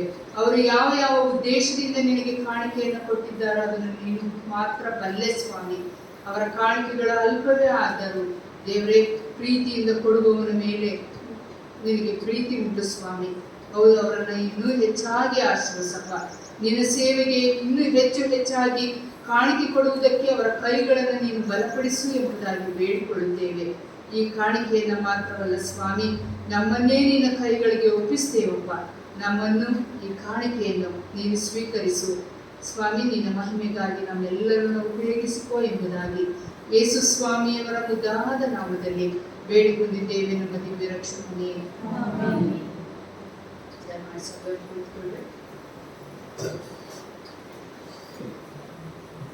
ಕಳೆದ ವಾರದಲ್ಲಿ ನಮ್ಮ ಜನ್ಮದಿನ ಮತ್ತು ವಿವಾಹ ದಿನವನ್ನ ಆಚರಿಸಿದವರಿಗೋಸ್ಕರ ಈಗ ಸಂಗೀತಗಳು ಹಾಡಲ್ಪಡುತ್ತದೆ. ಸಂಗೀತಗಳು ನುಡಿಸಲ್ಪಡುವಾಗ ನಮ್ಮ ಜನ್ಮದಿನವನ್ನು ಕಂಡವರು ಮುಂದೆ ಬರುವಂತೆ ನಾನು ಕೇಳಿಕೊಳ್ಳುತ್ತೇನೆ.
ಆಶೀರ್ವಾದಗಳನ್ನು ದಯಪಾಲಿಸುವಂತಹ ನಮ್ಮ ಸ್ವರ್ಗೀಯ ತಂದೆಯಾದ ದೇವರೇ, ನಿನ್ನ ನಾಮಕ್ಕೆ ಸ್ತೋತ್ರ ಸಲ್ಲಿಸ್ತೇವೆ ಸ್ವಾಮಿ. ಹೌದು ಒಡೆಯ, ಕಳೆದ ದಿನಗಳಲ್ಲಿ ತಮ್ಮ ಜನ್ಮದಿನವನ್ನು ಕಂಡಂತಹ ಭಕ್ತರನ್ನು ನೀನು ಮುಂದೆ ನೆನಪು ಮಾಡ್ತೇವೆ. ಅವರಿಗೆ ನೀನು ಕೊಟ್ಟಂತಹ ಹೊಸ ವರ್ಷಕ್ಕಾಗಿ ಸ್ತೋತ್ರ. ಕಳೆದ ವರ್ಷದುದ್ದಕ್ಕೂ ಅವರ ಜೊತೆಯಲ್ಲಿ ನೀನಿದ್ದು ಅವರನ್ನು ಕಾಪಾಡಿ ನಡೆಸಿಕೊಂಡು ಬಂದಿದ್ದಿ. ಹೊಸ ವರ್ಷಕ್ಕೆ ಅವರನ್ನ ಕಾಲಿಡುವ ಹಾಗೆ ನೀನು ನಡೆಸಿದ್ದೆ, ಅದಕ್ಕಾಗಿ ಸ್ತೋತ್ರ. ಕಳೆದ ವರ್ಷದುದ್ದಕ್ಕೂ ಕಾಪಾಡಿದ ಹಾಗೆ ಮುಂದಿನ ವರ್ಷದುದ್ದಕ್ಕೂ ಸ್ವಾಮಿ ಅವರನ್ನ ಕೈ ಹಿಡಿದು ಕಾಪಾಡು, ಆರೋಗ್ಯ ಕೊಡು, ಶಾಂತಿ ಸಮಾಧಾನವನ್ನು ದಯಪಾಲಿಸು. ಅವರ ವೈಯಕ್ತಿಕ ಬದುಕು, ಕೌಟುಂಬಿಕ ಬದುಕನ್ನು ನೀನು ಹೆಚ್ಚಾಗಿ ಆಶೀರ್ವದಿಸಿ. ಈ ಲೋಕದಲ್ಲಿ ನೀನು ಇಟ್ಟಿರುವವರೆಗೂ ಅವರು ನಿನಗೆ ಸಾಕ್ಷಿಯುಳ್ಳ ಮಕ್ಕಳಾಗಿ, ನಿನಗೆ ಮಹಿಮೆ ತರುವ ಮಕ್ಕಳಾಗಿ ಜೀವಿಸುವುದಕ್ಕೆ ಅವರನ್ನು ಶಕ್ತರನ್ನಾಗಿಸು ಎಂಬುದಾಗಿ ಬೇಡಿದ್ದೇವೆ. ಈಗಲೂ ಸ್ವಾಮಿ ನಿನ್ನ ಸನ್ನಿಧಿಯಲ್ಲಿ ಬಂದಿರುವಂತ ನಿನ್ನ ಭಕ್ತರನ್ನ ನಿನ್ನ ಕೈಗಳಿಗೆ ಒಪ್ಪಿಸ್ತೇವಪ್ಪ. ಅವರನ್ನ ನೀನು ಹೆಚ್ಚಾಗಿ ಆಶೀರ್ವದಿಸು, ಅವರನ್ನು ಬಲಪಡಿಸು, ಅವರ ಕುಟುಂಬವನ್ನ ನೀನು ಆಶೀರ್ವದಿಸು. ಯೇಸುವಿನ ಮುದ್ದಾದ ನಾಮದಲ್ಲಿ ಈ ಪ್ರಾರ್ಥನೆಯನ್ನು ಬೇಡಿಕೊಂಡಿದ್ದೇವೆ.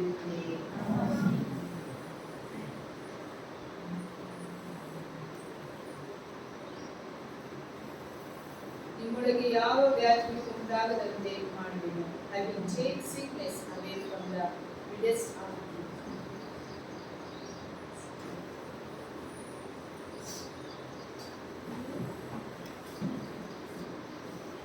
ನಾವೀಗ ದೇವರ ವಾಕ್ಯ ಕೇಳುವುದಕ್ಕೆ ಸಿದ್ಧರಾಗೋಣ. ಕರ್ತ ಸಿದ್ಧವಾಗಿದ್ದೇನೆ, ನಮ್ಮ ಕೂಡ ಮಾತನಾಡ.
ನಮ್ಮನ್ನು ಬಹಳವಾಗಿ ಪ್ರೀತಿ ಮಾಡಿದಂಥ ನಮ್ಮ ಸ್ವರ್ಗೀಯ ತಂದೆಯಾದ ದೇವರೇ, ವಾಕ್ಯವಾದಾತನೇ, ನಮಗೋಸ್ಕರ ನೀನು ನಿಮ್ಮ ವಾಕ್ಯಗಳನ್ನು ಬರೆಸಿಕೊಟ್ಟಿದ್ದೀಯಲ್ಲಪ್ಪ. ಈ ವಾಕ್ಯಗಳನ್ನು ಕೇಳುವುದಕ್ಕೆ ನಾವು ಸಿದ್ಧರಿದ್ದೇವೆ. ನಮ್ಮ ಕೂಡ ನೀನು ಮಾತನಾಡು. ನಾವು ಬಲಹೀನರು ಸ್ವಾಮಿ, ನಾವು ಮನುಷ್ಯ ಮಾತ್ರದವರೇ ಆಗಿದ್ದೇವೆ. ನಮ್ಮಲ್ಲಿ ಅನೇಕ ಬಲಹೀನತೆಗಳಿವೆ. ನಿನ್ನ ವಾಕ್ಯದ ಕನ್ನಡಿಯಲ್ಲಿ ನಮ್ಮನ್ನು ನಾವು ನೋಡಿಕೊಂಡು ನಮ್ಮ ಬಲಹೀನತೆಗಳನ್ನು ತೆಗೆದುಹಾಕಿ ನಿನ್ನ ಮೂಲಕ ನಾವು ಬಲಯುತರಾಗಿ ಈ ಲೋಕದಲ್ಲಿ ಜೀವಿಸಬೇಕಾಗುವಾಗಿ ನಮ್ಮನ್ನು ನಡೆಸು ದೇವರೇ. ಇಲ್ಲಿ ತಲೆಬಾಗಿರುವಂತಹ ಎಲ್ಲ ನಿನ್ನ ಭಕ್ತರ ಮೇಲೆ ಪವಿತ್ರಾತ್ಮನ ಅಭಿಷೇಕವನ್ನು ನೀನು ಅವರಿಗೆ ದಯಪಾಲಿಸಿಕೊಡು. ನಿನ್ನ ವಾಕ್ಯವನ್ನ ಕೇಳಿ ಅರ್ಥ ಮಾಡಿಕೊಂಡು ಅದನ್ನು ಗ್ರಹಿಸಿಕೊಂಡು ಅದರಂತೆ ನಡೆಯುವುದಕ್ಕೆ ಎಲ್ಲರನ್ನ ನೀನು ಶಕ್ತರನ್ನಾಗಿಸು ಎಂಬುದಾಗಿ ಬೇಡುತ್ತಾ ಮಾತನಾಡುವ ಈ ನಿನ್ನ ದಾಸಿಯನ್ನು ನಿನ್ನ ಕೈಗಳಿಗೆ ಒಪ್ಪಿಸ್ತೇವೆ. ನಿನ್ನ ಶಿಲುಬೆಯ ಮರೆಯಲ್ಲಿ ನಮ್ಮನ್ನಿಟ್ಟುಕೊಂಡು ನೀನು ಮಾತ್ರ ಮಹಿಮೆ ಹೊಂದಿಕೊ ಎಂಬುದಾಗಿ ಯೇಸು ಸ್ವಾಮಿಯವರ ಮುದ್ದಾದ ನಾಮದಲ್ಲಿ ಬೇಡಿಕೊಂಡಿದ್ದೇವೆ ನಮ್ಮ ತಂದೆಯೇ.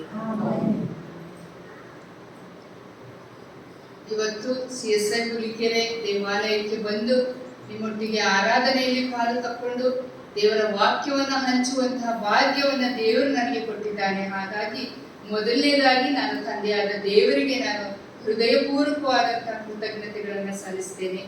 ಮತ್ತು ನಿನ್ನೆ ಅಮ್ಮ ನನಗೆ, ನಾನು ಶಾಲೆಯಲ್ಲಿ, ಸರ್ಕಾರಿ ಶಾಲೆಯಲ್ಲಿ ನಾನು HM ಆಗಿ ಕೆಲಸ ಮಾಡ್ತೇನೆ. ನಾನು ಶಾಲೆಯಲ್ಲಿ ಇರುವಾಗ ಅಮ್ಮ ಫೋನ್ ಮಾಡಿದ್ರು, 10-11 ಗಂಟೆ ಅಷ್ಟೊತ್ತಿಗೆ ಫೋನ್ ಮಾಡಿದ್ರು.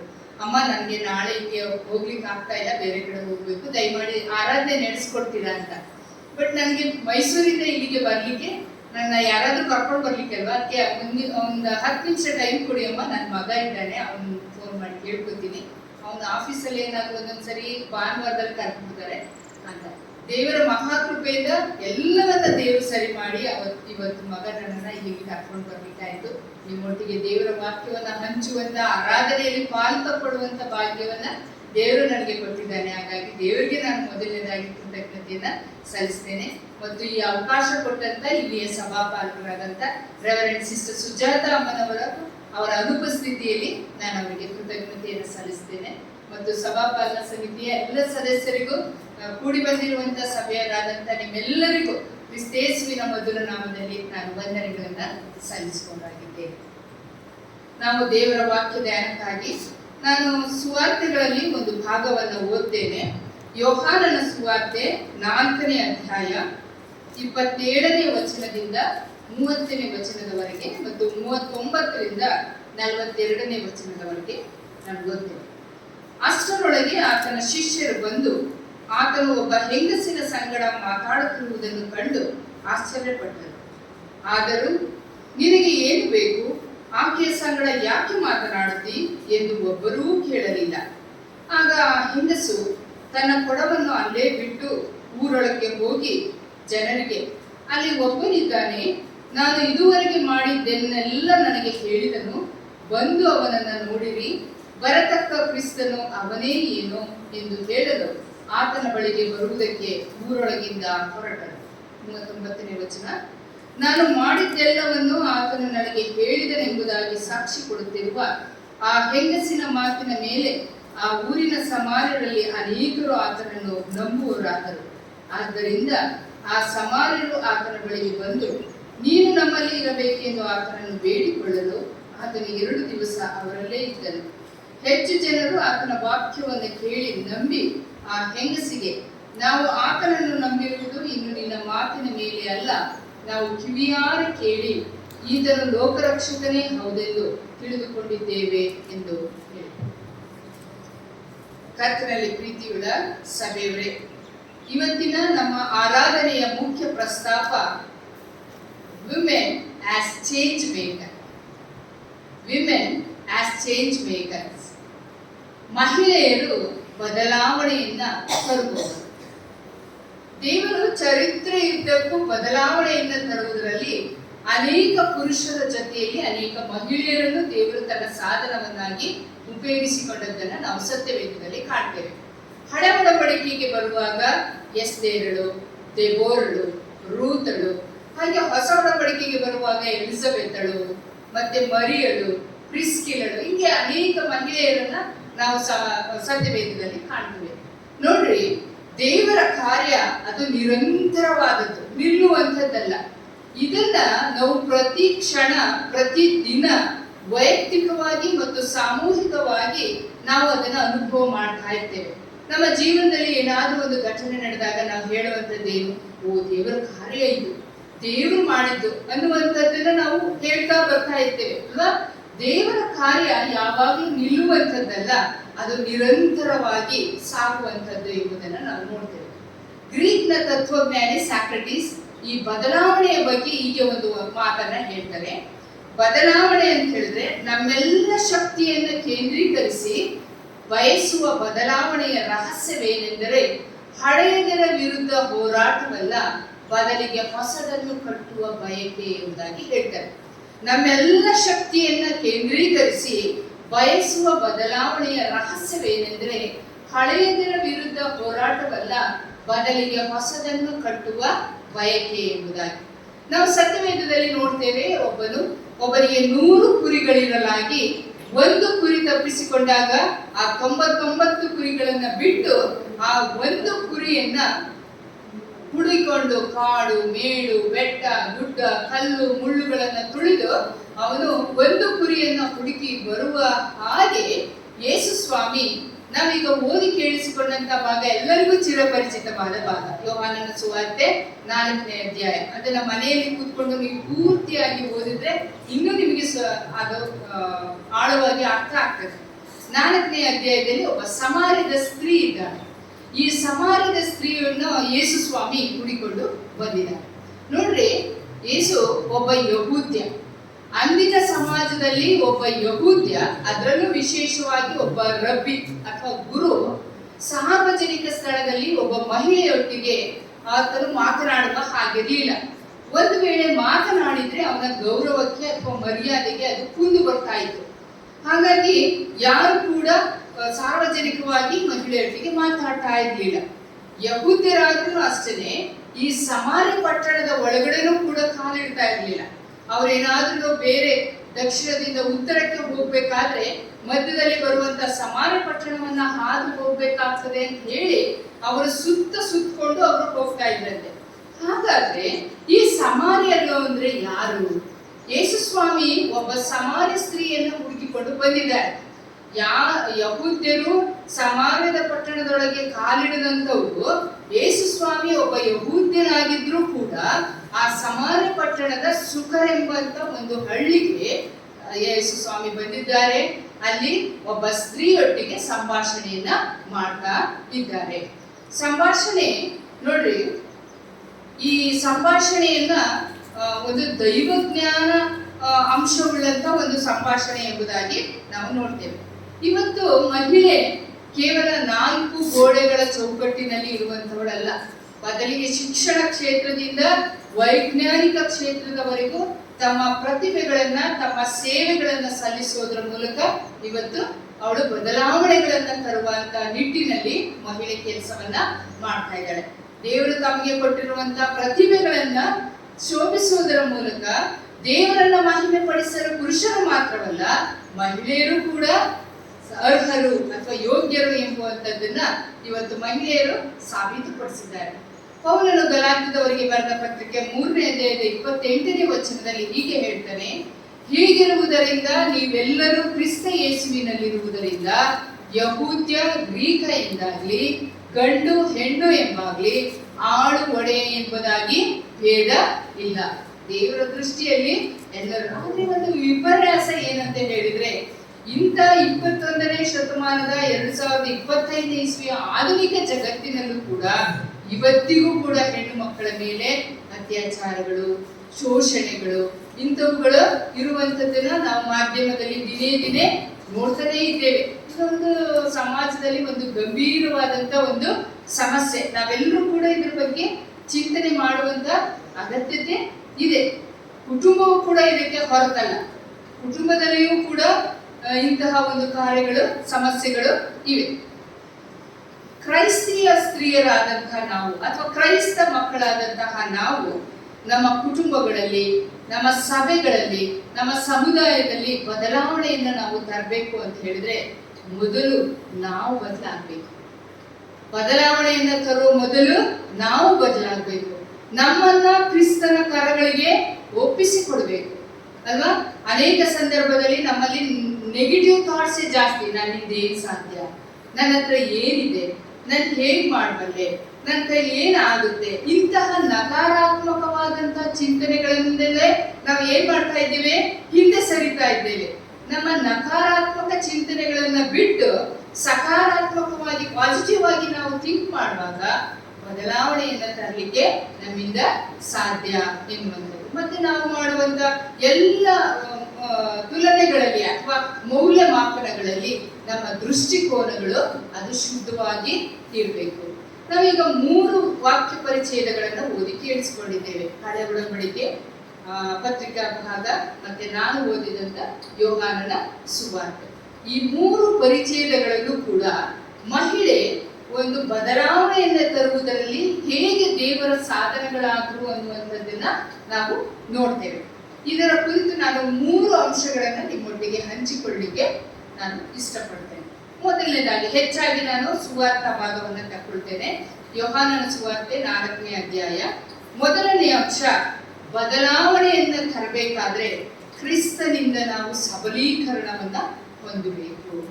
ಬದಲಾವಣೆಯನ್ನ ತರಬೇಕಾದ್ರೆ ಕ್ರಿಸ್ತನಿಂದ ಇದು ಕೇವಲ ಮಹಿಳೆಯರಿಗೆ ಮಾತ್ರವಲ್ಲ, ಸಭೆಯ ಎಲ್ಲ ಜನರಿಗೆ.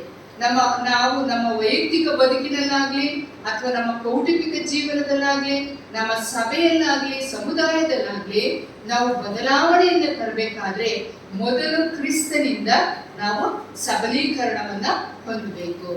ಯೋಹಾನನ ಸುವಾರ್ತೆ 4ನೇ ಅಧ್ಯಾಯ ಎಲ್ಲರಿಗೂ ಚಿರಪರಿಚಿತವಾದಂತ ಒಂದು ಭಾಗ. ಇದನ್ನ ದೈವಜ್ಞಾನ ಅಂಶವುಳ್ಳಂತ ಒಂದು ಸಂಭಾಷಣೆ ಎಂಬುದಾಗಿ ಕೂಡ ಹೇಳ್ತಾರೆ. ಇದು ಯೇಸು ಒಬ್ಬ ಯಹೂದ್ಯ. ನಾನು ಆಗ್ಲೇ ಹೇಳಿದ ಹಾಗೆ ಸಾರ್ವಜನಿಕ ಸ್ಥಳದಲ್ಲಿ ಈ ಗುರು ಮಹಿಳೆಯರೊಟ್ಟಿಗೆ ಮಾತನಾಡುವ ಹಾಗೆ ಇರಲಿಲ್ಲ. ಯಹೂದ್ಯರು ಕೂಡ ಸಮಾರ್ಯ ಪಟ್ಟಣದ ಒಳಗಡೆನೂ ಕೂಡ ಕಾಲನ್ನ ಇಡ್ತಾ ಇರಲಿಲ್ಲ. ಆದ್ರೆ ಯೇಸು ಸ್ವಾಮಿ ಸಮಾರ್ಯ ಪಟ್ಟಣಕ್ಕೆ ಬಂದಿದ್ದಾರೆ. ಅಲ್ಲಿರುವಂತ ಸುಕರೆಂಬಂತ ಒಂದು ಹಳ್ಳಿಗೆ ಬಂದು ಈ ಸ್ತ್ರೀಯನ್ನ ಹುಡುಕಿಕೊಂಡು ಬಂದಿದ್ದಾರೆ. ಹಾಗಾದ್ರೆ ಸಮಾರ್ಯದವರು ಅಂದ್ರೆ ಯಾರು? ಯಾಕೆ ಯಹೂದ್ಯರು ಸಮಾರ್ಯದವರನ್ನ ಅಷ್ಟು ತುಚ್ಛವಾಗಿ ಕಾಣ್ತಾ ಇದ್ರು ಅಂತ ನೋಡೋದಾದ್ರೆ ಅವ್ರ ಬಗ್ಗೆ ನಾವು ಒಂಚೂರು ಚರಿತ್ರೆಯನ್ನು ತಿಳ್ಕೊಳ್ಳೋಣ. ಕ್ರಿಸ್ತ ಪೂರ್ವ 722ರಲ್ಲಿ ಅಶ್ಶೂರ ದೇಶದ ರಾಜ ಈ ಸಮಾರ್ಯದ ಇಸ್ರಾಯೇಲರ ಮೇಲೆ ಯುದ್ಧ ಮಾಡಿ ಅಲ್ಲಿರುವಂತಹ ಅನೇಕರನ್ನ, ಸಮಾರ್ಯ ಪಟ್ಟಣದಲ್ಲಿರುವಂತ ಅನೇಕ ಇಸ್ರಾಯೇಲರನ್ನ ತನ್ನ ದೇಶಕ್ಕೆ ಕರ್ಕೊಂಡು ಹೋಗ್ತಾನೆ ಸರಿಯಾಗಿ. ಮತ್ತೆ ಅಲ್ಲಿ ಕೆಲವು ಅವಿದ್ಯಾವಂತರನ್ನ, ಅನ್ಎಜುಕೇಟೆಡ್ ಪೀಪಲ್ ಅನ್ನ ಏನ್ ಮಾಡ್ತಾನೆ, ಅಲ್ಲೇ ಬಿಟ್ಬಿಡ್ತಾನೆ. ತದನಂತರ ಅಥವಾ ಸ್ವಲ್ಪ ಕಾಲದ ನಂತರ ತನ್ನ ದೇಶದಲ್ಲಿದ್ದಂತ ಅಶ್ಶೂರರು ಅಂತ ಹೇಳಿದ್ರೆ ಅವರು ಅನ್ಯರು, ಯಹೂದೇತರರು, ಯೆಹೋವನನ್ನ ಅರಿಯದವರು. ಆ ಅರಸ ಏನ್ ಮಾಡ್ತಾನೆ, ಆ ಯಹೂದೇತರನ್ನ ಕರ್ಕೊಂಡು ಬಂದು ಸಮಾರ್ಯ ಪಟ್ಟಣಕ್ಕೆ ಬಿಡ್ತಾನೆ. ಅಲ್ಲೇ ಇದ್ದಂತ ಇಸ್ರಾಯೇಲರು ಈ ಹೊರಗಿನಿಂದ ಬಂದಂತ ಯಹೂದೇತರನ್ನ ವಿವಾಹವಾಗಿ ಅವರು ತಮ್ಮ ಅಸ್ಮಿತೆಯನ್ನು ಕಳ್ಕೊಳ್ತಾರೆ. ಅಸ್ಮಿತೆ ಅಂದ್ರೆ ಐಡೆಂಟಿಟಿ. ಯಹೂದ್ಯರ ಪ್ರಕಾರವಾಗಿ ಯಹೂದೇತರನ್ನ ವಿವಾಹವಾಗಿರುವಂತದ್ದು ಅದು ಕ್ಷಮಿಸಲಾರದಂತಹ ಒಂದು ಅಪರಾಧ, ಅದೊಂದು ದೊಡ್ಡ ತಪ್ಪು. ಹಾಗಾಗಿ ಈ ಯಹೂದ್ಯರು, ಯಾರು ಸೆರೆಯಿಂದ ಬಂದಂತ ಯಹೂದ್ಯರು, ಈ ಮಿಶ್ರ ಜನಾಂಗವಾದಂತಹ ಈ ಸಮಾರ್ಯದವರನ್ನ ಒಂದು ರೀತಿ ಕೀಳಾಗಿ ಕಂಡು ಅವರನ್ನ ಅಸ್ಪೃಶ್ಯರಾಗಿ ನೋಡ್ತಾ ಇದ್ರು. ಅವರನ್ನ ಪಾಪಿಗಳು ಎಂಬುದಾಗಿಯೇ ಅವರನ್ನ ಪರಿಗಣಿಸಿದ್ರು. ಹಾಗಾಗಿ ಅವರ ಜೊತೆ ಯಾವುದೇ ರೀತಿಯ ಹೊಕ್ಕುಬಳಕೆ ಇಲ್ಲ, ಧಾರ್ಮಿಕವಾಗಿ ಹೊಕ್ಕುಬಳಕೆ ಇಲ್ಲ ಮತ್ತು ಸಾಮಾಜಿಕವಾಗಿ ಹೊಕ್ಕುಬಳಕೆ ಇಲ್ಲ. ಅವರನ್ನ ಪಾಪಿಗಳು, ನೀವು ಅಶುದ್ಧರು ಅಥವಾ ನೀವು ಯಾವುದಕ್ಕೂ ಬೇಡ ಅಂತ ಹೇಳಿ ಅವರನ್ನ ಕಡೆಗಣಿಸಿದ್ರು. ಆಗ ಏನ್ ಮಾಡ್ತಾರೆ, ಸಮಾರ್ಯದವರು ಒಂದು ಗೆರಜಿಮ್ ಪರ್ವತದ ಮೇಲೆ ಒಂದು ದೇವಾಲಯವನ್ನ ಕಟ್ಕೊಂಡು ಅಲ್ಲೇ ಮೋಶೆಯ ಪಂಚಗ್ರಂಥಗಳನ್ನ ಅವರು ಧರ್ಮಶಾಸ್ತ್ರ ಎಂಬುದಾಗಿ ತಿಳ್ಕೊಂಡು ದೇವರನ್ನ ಆರಾಧಿಸ್ತಾ ಇದ್ರು. ಇಂತಹ ಮಿಶ್ರ ಜನಾಂಗವಾದಂತಹ ಯಹೂದ್ಯರು ತಿರಸ್ಕರಿಸಿದಂತಹ ಸಮಾರ್ಯದ ಸ್ತ್ರೀಯ ಜೊತೆಗೆ ಯೇಸು ಸ್ವಾಮಿ ಬಂದು ಮಾತನಾಡುತ್ತಾ, ಸಂಭಾಷಣೆ ಮಾಡುತ್ತಾ ಕುಡಿಯುವುದಕ್ಕೆ ನೀರನ್ನ ಕೇಳ್ತಾ ಇದ್ದಾರೆ.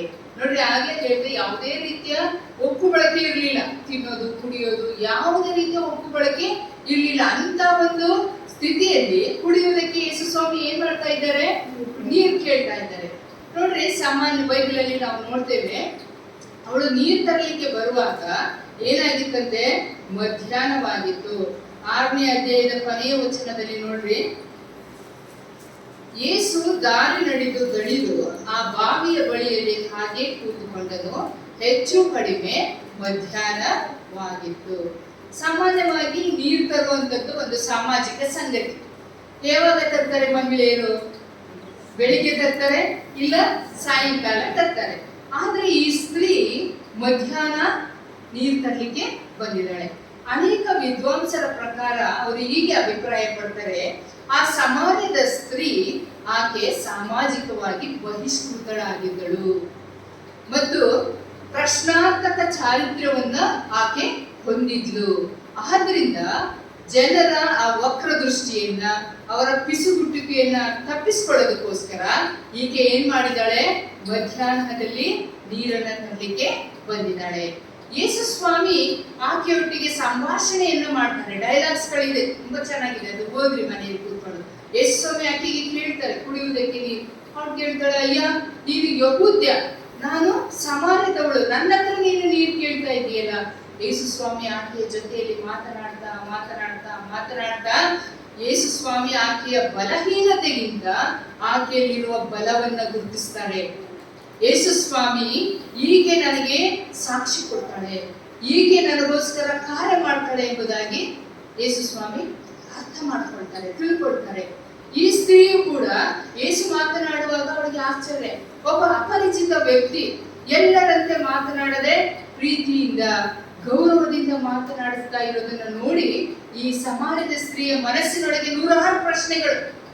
ಈತನು ಯಾರು? ನನ್ನನ್ನ ಇಷ್ಟು ಪ್ರೀತಿಯಿಂದಲೂ ಗೌರವದಿಂದಲೂ ಮಾತನಾಡಿಸ್ತಾ ಇದ್ದಾನಲ್ಲ, ಈತನು ಯಾರು? ನಾವು ನೋಡ್ತೇವೆ ಡೈಲಾಗ್ಸ್ ಅಲ್ಲಿ ಯೇಸು ಸ್ವಾಮಿ ಹೇಳ್ತಾರೆ, ಹೋಗಿ ನಿನ್ನ ಗಂಡನನ್ನ ಕರ್ಕೊಂಡು ಬಾ. ಆಕೆ ಹೇಳ್ತಾಳೆ, ನನಗೆ ಗಂಡನಿಲ್ಲ. ಇಲ್ಲ, ನಿನಗೆ 5 ಜನ ಗಂಡಂದಿರಿದ್ರು, ಆದ್ರೆ ಈಗಿರುವವರು ಕೂಡ ನಿನ್ನ ಗಂಡನಲ್ಲ. ಯೇಸು ಸ್ವಾಮಿ ಅವಳ ಮುಂದೆ ಆಕೆಯ ಜೀವನವನ್ನ ತೆರೆದಿಟ್ಟಾಗ ಆ ಸ್ತ್ರೀಗೆ ಆಶ್ಚರ್ಯವಾಗ್ತದೆ, ಜೊತೆಗೆ ನಾಚಿಕೆಯೂ ಆಗ್ತದೆ. ನೋಡ್ರಿ, ಯೇಸು ಸ್ವಾಮಿ ಆಕೆಯ ಜೀವನವನ್ನ ತೆರೆದಿಟ್ಟಾಗ ಆಕೆ ಮುಚ್ಚಿಕೊಳ್ಳಿಲ್ಲ, ಬದಲಿಗೆ ತನ್ನ ಬಲಹೀನತೆಯನ್ನ ಯೇಸುವಿನ ಪ್ರಸನ್ನತೆಯ ಬೆಳಕಿನಲ್ಲಿ ಒಪ್ಪಿಕೊಳ್ತಾಳೆ. ಹೌದು ಸ್ವಾಮಿ, ಈಗಿರುವವರು ನನ್ನ ಗಂಡನಲ್ಲ ಎಂಬುದಾಗಿ. ಕರ್ತನಲ್ಲಿ ಪ್ರೀತಿಯುಳ್ಳ ದೇವ ಜನರೇ, ನಾವು ಕರ್ತನ ಪರಿಶುದ್ಧ ಸನ್ನಿಧಾನದಲ್ಲಿ ಕಾಣಿಸಿಕೊಳ್ಳುವಾಗ ಯಾವಾಗಲೂ ನಮ್ಮ ಜೀವನವನ್ನು ನಾವು ತೆರೆದಿಡಬೇಕು. ನಾವು ಹೇಳೋದಕ್ಕೆ ಮೊದಲೇ ದೇವರಿಗೆ ನಾವು ಯಾರು, ನಮ್ಮ ಸ್ಥಿತಿ ಎಂಥದ್ದು ಅಂತ ಗೊತ್ತು ಆತನಿಗೆ. ನಮ್ಮ ಜೀವನವೇ ಆತನ ಮುಂದೆ ಬಟ್ಟ ಬಯಲಾಗಿದೆ. ನಾವು ಮುಚ್ಚಿಕೊಳ್ಳುವಂಥದ್ದು ಏನೂ ಇಲ್ಲ. ಕೀರ್ತನೆಗಾರನು ಹೇಳ್ತಾನಲ್ಲ, ನಾನು ನಿನ್ಗೆ ಕಣ್ಣಿಪರಿಯಾಗಿ ಎಲ್ಲಿಗೆ ಓಡ್ಲಿ? ಅರುಣನ ರೆಕ್ಕೆಗಳನ್ನ ಕಟ್ಟಿಕೊಂಡು ಹಾರೋಣವೆಂದ್ರೆ ಅಲ್ಲಿಯೂ ನೀನಿರುತ್ತಿ, ಪಾತಾಳಕ್ಕೆ ಇಳಿದು ಹೋಗಬೇಡಂದರೆ ಅಲ್ಲಿಯೂ ನಿನ್ನ ಕಣ್ಣು ನನ್ನನ್ನ ನೋಡ್ತಾ ಇರ್ತದೆ.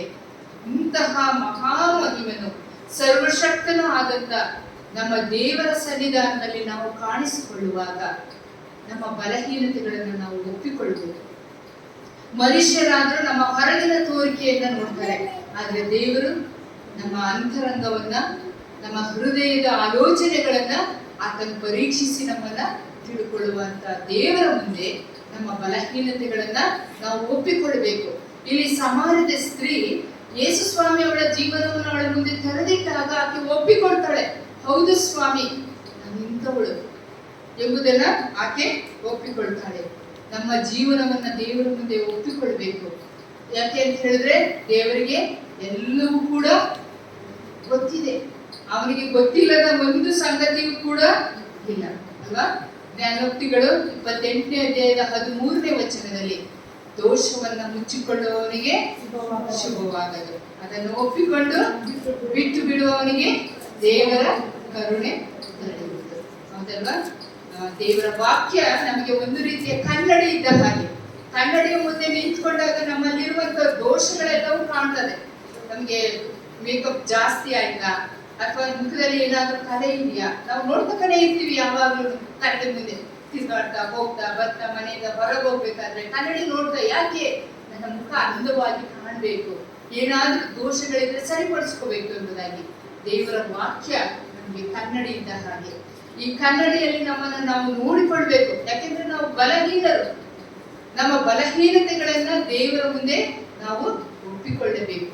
ಕತ್ತಲಿನಿಂದ ಬೆಳಕಿನೆಡೆಗೆ, ಅಜ್ಞಾನದಿಂದ ಜ್ಞಾನದ ಕಡೆಗೆ, ಪಾಪದ ಬದುಕಿನಿಂದ ನಮ್ಮನ್ನ ಬಿಡುಗಡೆಯ ಕಡೆಗೆ ಮತ್ತು ಶಾಶ್ವತ ಮರಣದಿಂದ ನಿತ್ಯ ಜೀವನ ಕಡೆಗೆ ನಡೆಸುವಂತ ಯೇಸುವಿನ ಮುಂದೆ ಮಾತನಾಡುತ್ತಿರುವಂತಹ ಈ ಸ್ತ್ರೀಯ ಬದುಕಿನಲ್ಲಿ ಒಂದು ದೊಡ್ಡ ಬದಲಾವಣೆ ಉಂಟಾಗ್ತದೆ.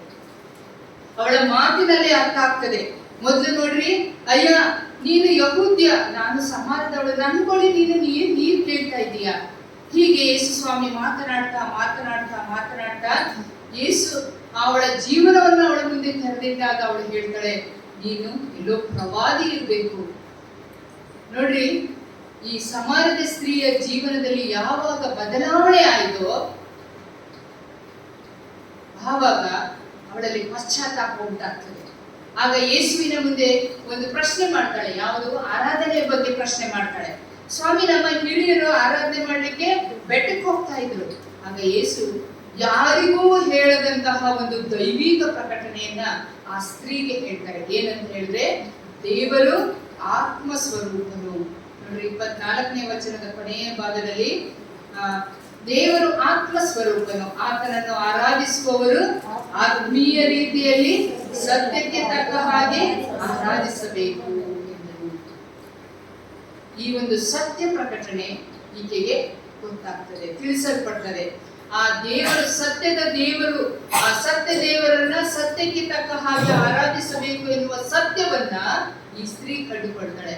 ಯಾವಾಗ ಈ ಸ್ತ್ರೀ ಬದುಕಿನಲ್ಲಿ ಬದಲಾವಣೆಯನ್ನ ಕಂಡು ತಕ್ಷಣವೇ ಕಾರ್ಯಪ್ರವೃತ್ತಳಾಗ್ತಾಳೆ. ಸೋಮಾರಿಯಾಗಿ ಕೂರ್ಲಿಲ್ಲ, ಬದಲಿಗೆ ಏನ್ ಮಾಡ್ತಾಳೆ? ತನ್ನ ಕೊಡವನ್ನ ಅಲ್ಲಿಯೇ ಬಿಟ್ಟು ಊರೊಳಕ್ಕೆ ಓಡಿ ಹೋಗ್ತಾಳೆ. ಊರೊಳಕ್ಕೆ ಓಡಿ ಹೋಗಿ ಜನರಿಗೆ ಈ ಒಂದು ನಡೆದ ಸಂಗತಿಯನ್ನ ತಿಳಿಸ್ತಾಳೆ.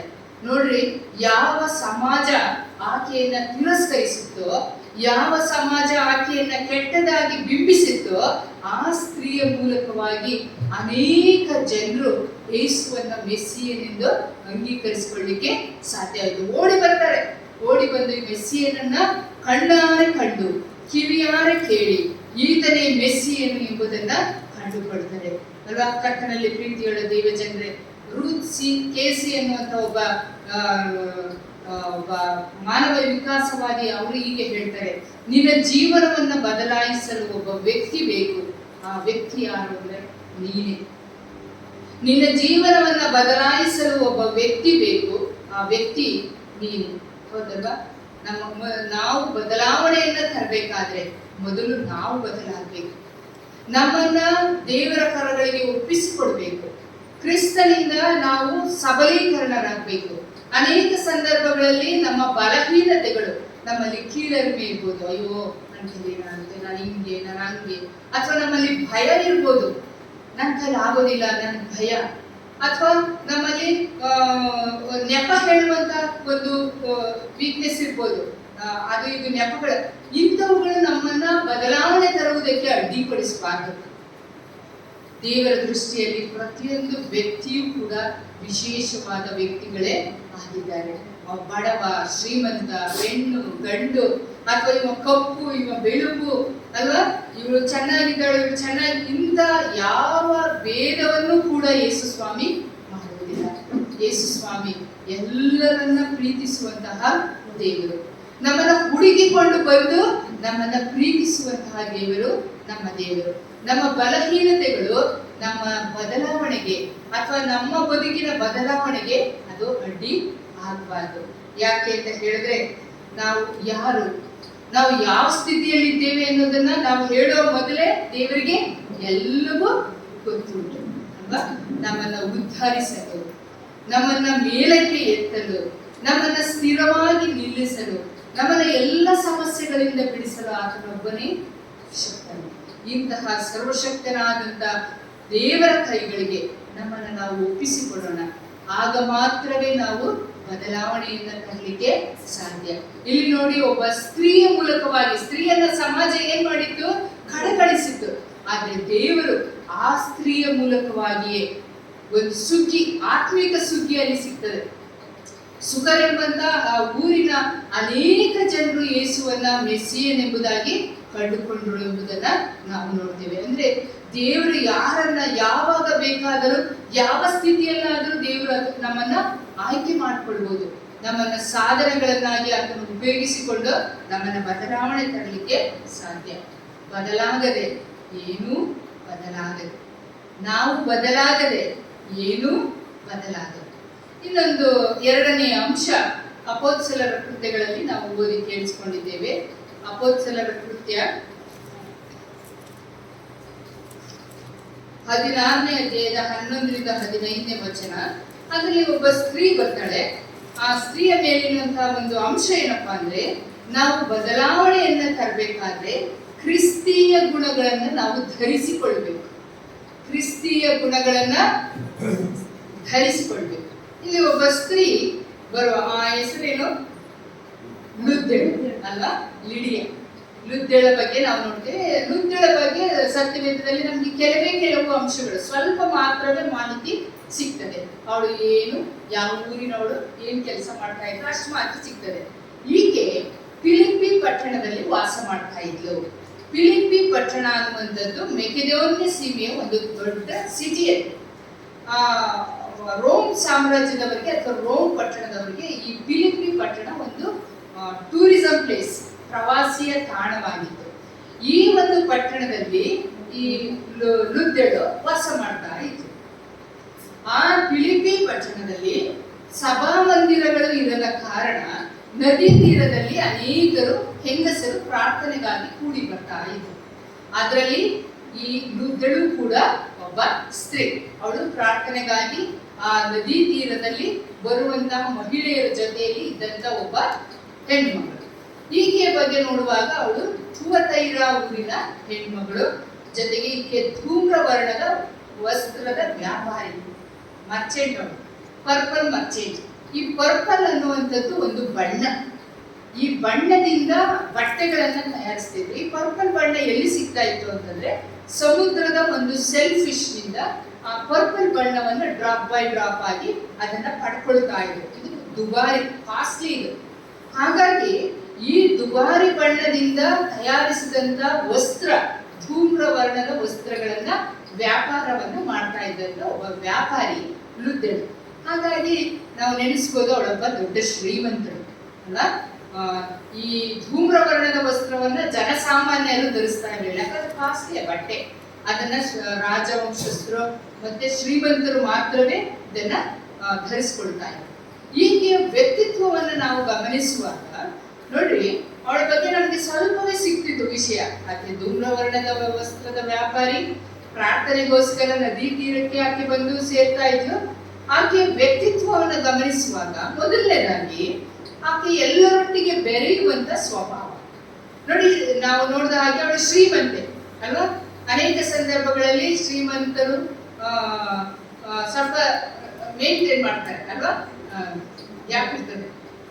ಹೀಗೆ ಲುದ್ದಳು ತಾನು ಶ್ರೀಮಂತಳು ಅನ್ನುವ ಅಹಮ್ಮನ್ನು ಬಿಟ್ಟು ಸಾಮಾನ್ಯ ಸ್ತ್ರೀಯರೊಟ್ಟಿಗೆ ಬೆರೆಯುವಂತ ಸ್ವಭಾವವನ್ನ ನಾವು ನೋಡ್ತೇವೆ. ನೋಡಿ, ನಾವು ಯಾವಾಗ್ಲೂ ಇನ್ನೊಬ್ಬರೊಟ್ಟಿಗೆ ಬೆರೆತಾಗಲೇ ಇನ್ನೊಬ್ಬರನ್ನ ಅರ್ಥ ಮಾಡ್ಕೊಳ್ಳಿಕ್ಕೆ ಸಾಧ್ಯ ಅಲ್ವಾ. ಇನ್ನೊಬ್ಬರ ಕಷ್ಟ ಸುಖಗಳಲ್ಲಿ ನಾವು ಪಾಲು ತಗೊಳ್ಳಿಕ್ಕೆ ಸಾಧ್ಯ. ಈ ಲುದ್ದಳಲ್ಲಿ ನಾವು ಕಂಡುಕೊಳ್ಳುವಂತ ವ್ಯಕ್ತಿತ್ವ ಎಲ್ಲರೊಟ್ಟಿಗೆ ಬೆರೆಯುವಂತಹ ಒಂದು ಗುಣ ಸ್ವಭಾವ. ಎರಡನೇದಾಗಿ ನಾವು ನೋಡ್ತೇವೆ ಆಕೆಯದೊಂದು ಪ್ರಾರ್ಥನಾ ಜೀವಿತ. ನಾವು ನೋಡ್ತೇವೆ ವ್ಯಾಪಾರಿ ಅಂತ ಹೇಳಿದ್ರೆ ಆಕೆ ಒತ್ತಡದ ಬದುಕು, ಟೈಮ್ ಇಲ್ಲ ಅವಳಿಗೆ, ಯಾವಾಗ್ಲೂ ವ್ಯಾಪಾರ. ಅಂತಹ ಒತ್ತಡದ ಬದುಕಿನಲ್ಲಿಯೂ ಕೂಡ ಆಕೆ ಪ್ರೇಯರ್ಗೋಸ್ಕರ ಅಥವಾ ಪ್ರಾರ್ಥನೆಗೋಸ್ಕರ ಸಮಯವನ್ನ ಬಿಡುವು ಮಾಡ್ಕೊಳ್ತಾ ಇದ್ಲು. ಯಾಕೆ ಅಂತ ಹೇಳಿದ್ರೆ ಅವಳಿಗಿದ್ದಂತ ದೇವರ ಮೇಲಿನ ಪ್ರೀತಿ, ದೇವರ ಮೇಲಿನ ಗೌರವ. ಆಕೆ ಸಮಯವನ್ನ ಬಿಡುವು ಮಾಡಿಕೊಂಡು ಸಾಮಾನ್ಯ ಸ್ತ್ರೀಯರೊಟ್ಟಿಗೆ ನದಿ ತೀರಕ್ಕೆ ಬಂದು ಪ್ರಾರ್ಥನೆಯಲ್ಲಿ ಅವಳು ಕಾಲ ಕಳೀತಾ ಇದ್ಲು. ಆಕೆ ಒಬ್ಬ ದೈವ ಭಕ್ತಿ ಆಗಿದ್ಲು ಕೂಡ. ಚಕ್ರವೇದ ಹೇಳ್ತದೆ ಆಕೆ ಒಬ್ಬ ದೈವ ಭಕ್ತಿ ಆಗಿದ್ಲು. ನಾವು ನೋಡ್ತೇವೆ ಮುಂದಕ್ಕೆ ಪೌಲ ಮತ್ತು ಸೀಲರ ಮೂಲಕವಾಗಿ ಪ್ರಸಂಗವನ್ನ ಕೇಳಿ, ದೇವರ ವಾಕ್ಯವನ್ನ ಕೇಳಿ ಸ್ವಾಮಿ ಆಕೆಯ ಹೃದಯವನ್ನ ತೆರೆದನು, ಆಕೆ ಬದಲಾದ್ಲು. ಜೊತೆಗೆ ನಾವು ನೋಡ್ತೇವೆ ಅವಳ ಇಡೀ ಕುಟುಂಬ ದೀಕ್ಷಾ ಸ್ನಾನವನ್ನ ಹೊಂದ್ಕೊಂಡ್ರು. ಮೊದಲು ಲುದ್ದಳು ಬದಲಾದ್ಲು, ನಂತರ ಅವಳ ಇಡೀ ಕುಟುಂಬ ಬದಲಾಯಿತು. ಯೇಸುವನ್ನ ಕ್ರಿಸ್ತನನ್ನು ಅಂಗೀಕರಿಸಿಕೊಂಡ್ರು, ದೀಕ್ಷಾ ಸ್ನಾನವನ್ನ ಹೊಂದ್ಕೊಂಡ್ರು. ಹಾಗಾದ್ರೆ ಇನ್ನೊಂದು ಅವಳ ಜೀವನವನ್ನ ನಾವು ನೋಡೋದಾದ್ರೆ, ಅವಳ ಕ್ಯಾರೆಕ್ಟರ್ ಬಗ್ಗೆ ನೋಡೋದಾದ್ರೆ, ಅವಳು ಕೊನೆಯಲ್ಲಿ ಹೇಳ್ತಾಳೆ ಪೌಲ ಮತ್ತು ಸೀಲರಿಗೆ, ನಾನು ಕ್ರಿಸ್ತನನ್ನು ನಂಬಿದವಳೆಂದು ನೀವು ತಿಳ್ಕೊಂಡಿದ್ರೆ ನಮ್ಮ ಮನೆಯಲ್ಲಿ ಬಂದು ಇರ್ರಿ. ನೋಡಿ, ಅವಳು ಒಬ್ಬ ದೊಡ್ಡ ಶ್ರೀಮಂತೆ. ಅವಳಲ್ಲಿ ಒಂದು ಅತಿಥಿ ಸತ್ಕಾರದ ಕ್ಯಾರೆಕ್ಟರ್ ಇದೆ ಅಲ್ಲ. ಕ್ರೈಸ್ತರಲ್ಲಿ ಸಾಮಾನ್ಯವಾಗಿ ಎಲ್ಲರ ಹತ್ರ ಇರುವಂತದ್ದು ಇದೊಂದು ವಿಶೇಷ ಗುಣ ಅಲ್ಲ. ಮನೆಗೆ ಬಂದವರಿಗೆ ನಾವು ಏನಾದ್ರೂ ಒಂಚೂರು ಕೊಡ್ಬೇಕು ಅಲ್ಲ, ಏನಾದ್ರೂ ಕೊಟ್ಟು ಕಳಿಸ್ಬೇಕು. ಅತಿಥಿ ಸತ್ಕಾರ ದೇವರ ಸೇವಕರ ಮೇಲೆ ಆಕೆಗಿದ್ದಂತಹ ಒಂದು ಗೌರವವನ್ನ ತೋರಿಸುತ್ತೆ.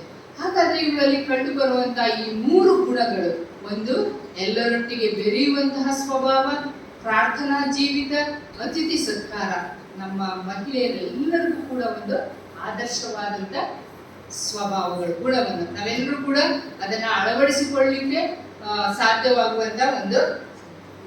ಹಾಗಾದ್ರೆ ಕರ್ತನಲ್ಲಿ ಪ್ರೀತಿ ಇವಳ ಮೂಲಕವಾಗಿ ನಾವು ತಿಳ್ಕೊಳ್ಳುವಂಥದ್ದು, ನಮ್ಮ ಬದುಕು ಕೂಡ ಒಂದು ಪ್ರಾರ್ಥನೆಯ ಜೀವಿತ ಆಗ್ಬೇಕು. ಪ್ರಾರ್ಥನೆಯ ಮೂಲಕ ನಾವು ಏನ್ ಬೇಕಾದ್ರೂ ಬದಲಾವಣೆಯನ್ನ ತರ್ಬೋದು ಅಲ್ವಾ. ಪ್ರಾರ್ಥನೆಗೆ ಅಷ್ಟು ಬಲವಿದೆ. ಪ್ರಾರ್ಥನೆ ಭಕ್ತಿಗೆ ಕುರಿತು, ಜೊತೆಗೆ ಪ್ರಾರ್ಥನೆಗೆ ಒಂದು ದೊಡ್ಡ ಬಲವಿದೆ. ನಾವು ಯಾವಾಗ ಮೊಣಕಾಲೂರಿ ದೇವರ ಮುಂದೆ ಪ್ರಾರ್ಥನೆಗೆ ಕೂರ್ತೇವೋ ಆವಾಗ ಸೈತಾನ ಏನ್ ಮಾಡ್ತಾನಂತೆ, ಓಡಿ ಹೋಗ್ತಾನಂತೆ. ಆ ಪ್ರಾರ್ಥನೆಗೆ ಅಷ್ಟೊಂದು ಬಲವಿದೆ. ನಮ್ಮ ಪ್ರತಿನಿತ್ಯದ ಬದುಕಿನಲ್ಲಿ ನಾವು ಯಾವುದೇ ಕೆಲಸ ಕಾರ್ಯಗಳನ್ನ ಮಾಡುವಾಗ, ನಾವು ಮೊಣಕಾಲೂರಿ ದೇವರಿಗೆ ಪ್ರಾರ್ಥನೆ ಮಾಡುವಾಗ ದೇವರು ನಮ್ಮ ಪ್ರಾರ್ಥನೆಯನ್ನ ಕೇಳುವಾತನಾಗಿದೆ. ಯೇಸು ಸ್ವಾಮಿ ಈ ಲೋಕದಲ್ಲಿರುವಾಗ ಆತನಿಗೆ ಪ್ರಾರ್ಥನೆ ಎನ್ನುವಂಥದ್ದು ಉಸಿರಾಗಿತ್ತು.